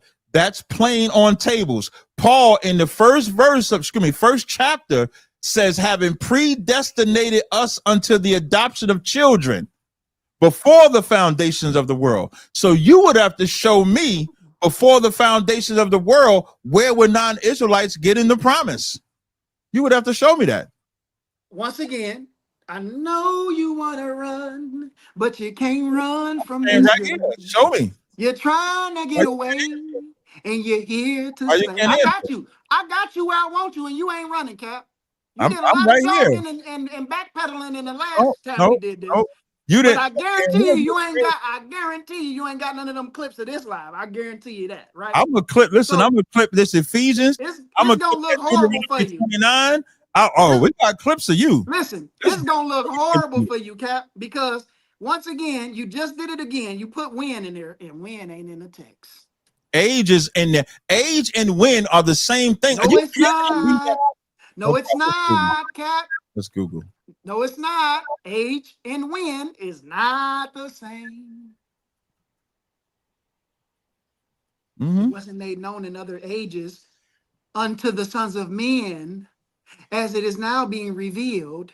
And then it's revealed to his holy apostles and prophets by the Spirit now. And it tells us what wasn't made known in verse 6. What wasn't made known is that the Gentiles is going to be fellow heirs, who you say are Israelites. It wasn't known that Israelites was going to be fellow heirs with Israelites. It wasn't known that Israelites was going to be of the same body of Israelites. It wasn't known that Israelites was going to be partakers with Israelites. Yes, it was. Always been known. They always knew it was going to happen. Verse 5 and 6 kills your whole ideology of the Gentiles, and there's no getting around it. No, it does not. Ain't no wiggle room. No, it does not. No wiggle room. Because when you look at the word Gentile, the only argument you're trying to make, the only argument you can make is that the word Gentile means non-Israelite. That's not the only argument. I'm not even making that argument. My argument is that it wasn't made known that the northern kingdom, according to you, it wasn't known that all of Israel was going to be a part of all of Israel. That's your argument. No, that's not my argument. That's not my argument. Right. You battling something. You don't even know you said that's my argument. I know. You said that's not my argument. I didn't say that's what you were saying. I didn't say that's what you were saying. I said that's your argument. because you are saying that the Gentiles. Argument. That is, you saying the Gentiles are Israelites. No. You said the Gentiles are Israelites. Repeat my argument again. You told everybody that these Gentiles are Israelites. Repeat and according my to you argument again. Listen, you said that these Gentiles are Israelites, right? And that would mean it wasn't known that Israelites were going to be fellow heirs with Israelites. That would mean it wasn't known that Israelites was going to be one body. That would mean that Israelites wasn't going to be partakers of the promise. That's not my argument. That's what you're saying. That is not, no, that's not my argument. That's what you're saying, though. That's why you fail when you debate me, because you never know my argument. Your argument is that it wasn't made known when this was going to happen. That's your argument. Now, what you're doing now is trying to change your answer because you failed at establishing my argument. I didn't say. I said what you are showing us. What you are saying, essentially saying, is that when you ask me what your argument is, I have to actually give your argument. I didn't already say what your argument was. You was wrong, but you was listen. I already said what your argument was. You said it 1,000 times. You keep saying that it wasn't made known when this was going to happen. I've already debunked that argument. Wait, slow down. When what was going to happen? When the Gentiles, or who you say are Israelites, is going to be fellow heirs of the same body. That's your argument. Based on what? Based on verse 5. No, based on Ezekiel and them giving a prophecy. Because what you read in Ezekiel 37, you read that the Lord was going to gather the house of Israel and the house of Judah, correct? That's what Ezekiel said. He was going to, all of Israel going to be brought back into one kingdom. So that means that men would have to go to those lost sheep and wake them up, correct? Well, according to Ezekiel 37, it says, the Lord will gather them. So that's you what think the verse God, says. wait, so are you saying God going to do it? Not the verse. No, I'm just quoting the verse in verbatim. I'm just asking you, and based on how you read that. Verse, listen, I'm just quoting the verse verbatim. It says, I will do this. I will gather them. So you think God coming down here to do it? I'm just saying what the verse says, Cap. That's all. You know why you won't say what it is? Because I'm just saying what the verse says, Cap. You cut. That's why. I'm not cutting any. Listen, that's not my argument anyway. Listen, you can't cut me on something that I'm not arguing. I'm gonna just speak since you cut. You're not cutting me on something that I'm not arguing. That's not my point. You can't cut me on something that I'm not arguing. I just said you read Ezekiel 37. It said the Lord gonna gather Israel together back together and make them one stick. The only way to do that, he got to go to the scattered. Somebody got to go. That's why Christ said, go to the lost sheep. That's why James 1:1 says to the righteous letter to the 12 tribes that which are scattered abroad, not dispersed, that are scattered abroad. 1 Peter 1:1 says to the strangers elect according to the foreknowledge. Even the first chapter of Ephesians says, having before the foundations of the world, we were brought back. We have the promise. We have the adoption. So now, can you show me a non-Israelite back? There you go. You're doing it again. Well, we spent about 40 minutes on this subject. You know why, Cap? You know why we spent because I keep beating you and you can't help. Because you haven't proved nothing. You keep throwing. You keep proving. You keep Here's proving. How I'll prove. You keep proving your point by adding something to the text, which is the word when. Once again, the word when is not in verse 5. Wait a minute. Wait a minute. You were Googling age and when. What happened to that? That is not my harp. When. My harp. That's your harp. That is not. My harp is Ephesians 3:6. The Gentiles. The when is irrelevant. The Gentiles. And here's how you heard him say the when is irrelevant? No, don't do that. That was your whole argument. No. When was your whole argument? The when was my argument. 1 second. The when was my argument. The when was my argument when I'm talking about time. What I killed you with was when I read Genesis 48:19, which you refused to answer. I asked you, Ephraim was told to become a multitude of nations. What nations did Ephraim become? I'm asking you. I know you want to get away, Cap. No, I know you want to run away. Why you can't answer? When I answer that, listen, I don't have to answer that because that's not my argument. That's not my argument. I don't have to answer that. You brought us here because you believe can't the Gentiles pigeonhole is me to not something Israelites. that I'm not arguing. Wait, you believe What's the my Gentiles, argument, Cap? Just like you asked me. What's my argument? Gentiles, What's my argument? Here's your argument. Your argument is that it wasn't made known that non-Israelites would be fellow heirs of the same body, partakers of his promise in Christ by the gospel, until Christ revealed it to Paul. That's your position. You see how? What is your position? What is Once it? again, my position. Let's be brief. I started in Ezekiel. I didn't start in Ephesians. My argument is that it was made known that all of Israel was going to be made one. That is my argument. That it was made known that all of Israel were going to be brought back from wherever they are and be made one kingdom, one body. That's my argument. Then I went to Ephesians 3 to show you how Ephesians 3 is not talking about Israelites, because in Ezekiel he already lumped all of the Israelites together, saying that they were going to be one body. Ephesians 3 said it wasn't known to the sons of men that the Gentiles, who y'all ignorantly say are the Israelites, were going to be made fellow heirs and of the same body. We know that it was known that all of Israel was going to be one body, and that they all were going to be fellow heirs, and that they all was going to get the promise. That is my argument in a nutshell. But I just said what you said. You said, what is your position?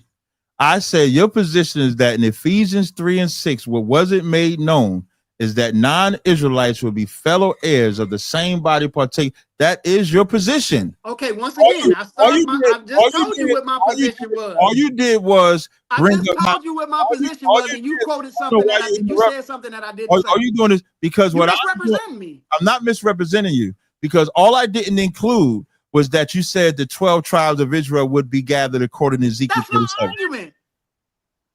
That's not your argument. Okay. So your argument. So you telling me your argument? Wait. So you telling me your argument is not that Ephesians 3 and 6, that those are non-Israelites that should be? Okay. Once again, you saying argument? Just tell me yes or no. Once again, my argument is that you can't start my argument from the verse that I didn't start with. But we agree on Ezekiel 37. We disagree on Ephesians 3. I'm only talking about where we disagree. My argument did not start in Ephesians. But that's where we disagree. I don't have to recap what we agree on. My argument started in Ezekiel 37. And my argument, once again, is that it was made known that all of Israel was going to be brought back into one body. That is my argument. I went to Ephesians 3 to show you that the Gentiles, who y'all ignorantly call Israelites, it wasn't made known that these people, whoever they are, was going to be of the same body and fellow heirs and partakers of the promise. My argument is that in Ezekiel 37, it's known that all of Israel is going to be one body. That's my argument. Right. That's what I said. And all I did was eliminate that. You left that out. Because we agree with Ezekiel 37. We disagree at Ephesians 3 and 6 that those Gentiles is non-Israelites. I disagree with you on that.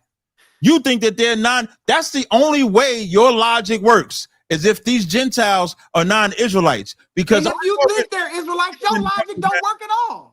My logic is perfect, because the only way Ezekiel 37 happens is if Paul goes to the Israelites in Ephesus, if Paul goes to the Israelites in Rome, if Paul goes to the Israelites in Corinth. Unless you're telling me, here's what you want me to believe. You just said earlier, God gonna gather the Israelites. That's what you said. No, I did not. No, I did not. I said, well, the verse says. Right. I said, well, the verse says.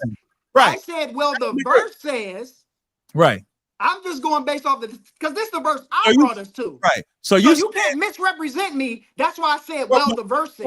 So then when the verse says God is going to gather them, does that mean he's going to send prophets to gather them, or I don't care how he's going to do it, because in Ephesians chapter 3, he ain't talking about how it's going to be done.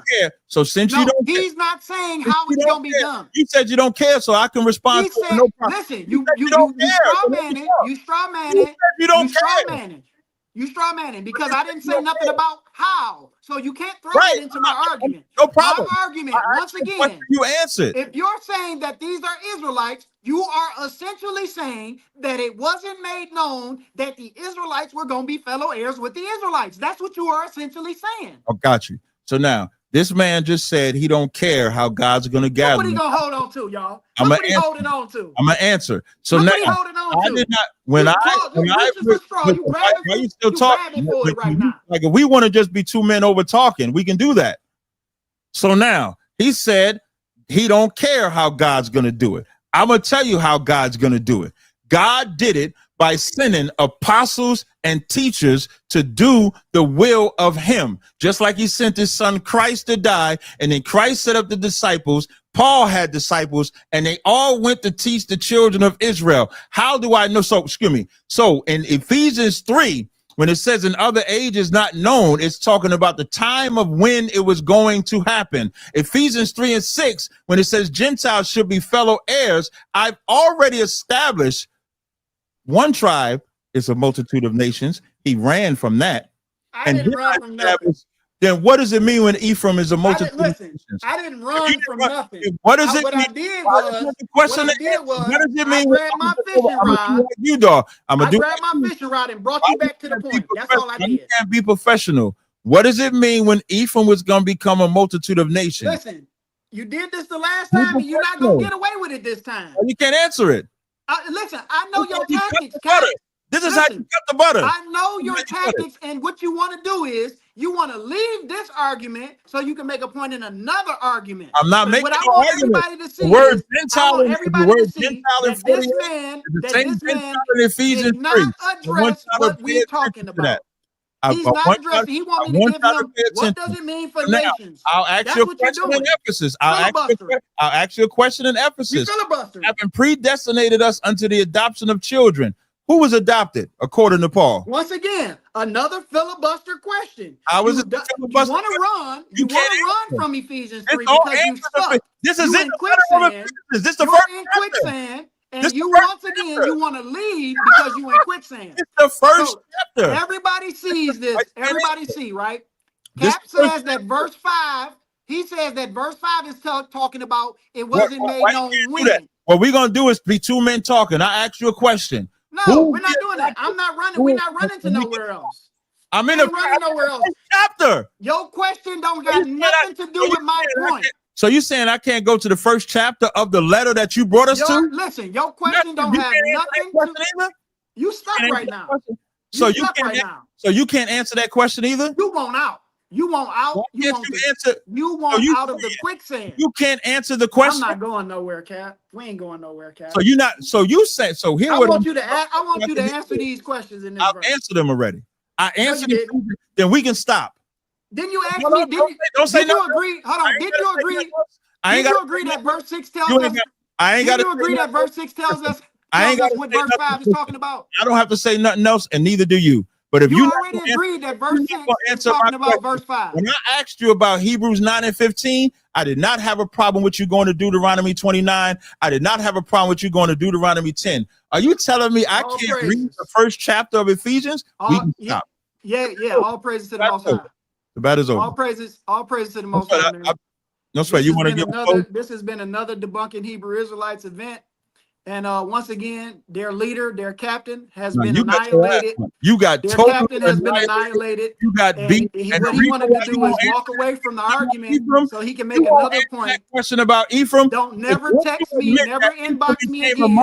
And tell y'all big brother on me once no more. You won't have big brother is crying to mommy right now in this debate. Don't tell me about him again. The proof is, and just so y'all know, Genesis 48:19, when it says multitude of nations, that is the nations in Ephesians 3. And he won't answer that. Then you can leave.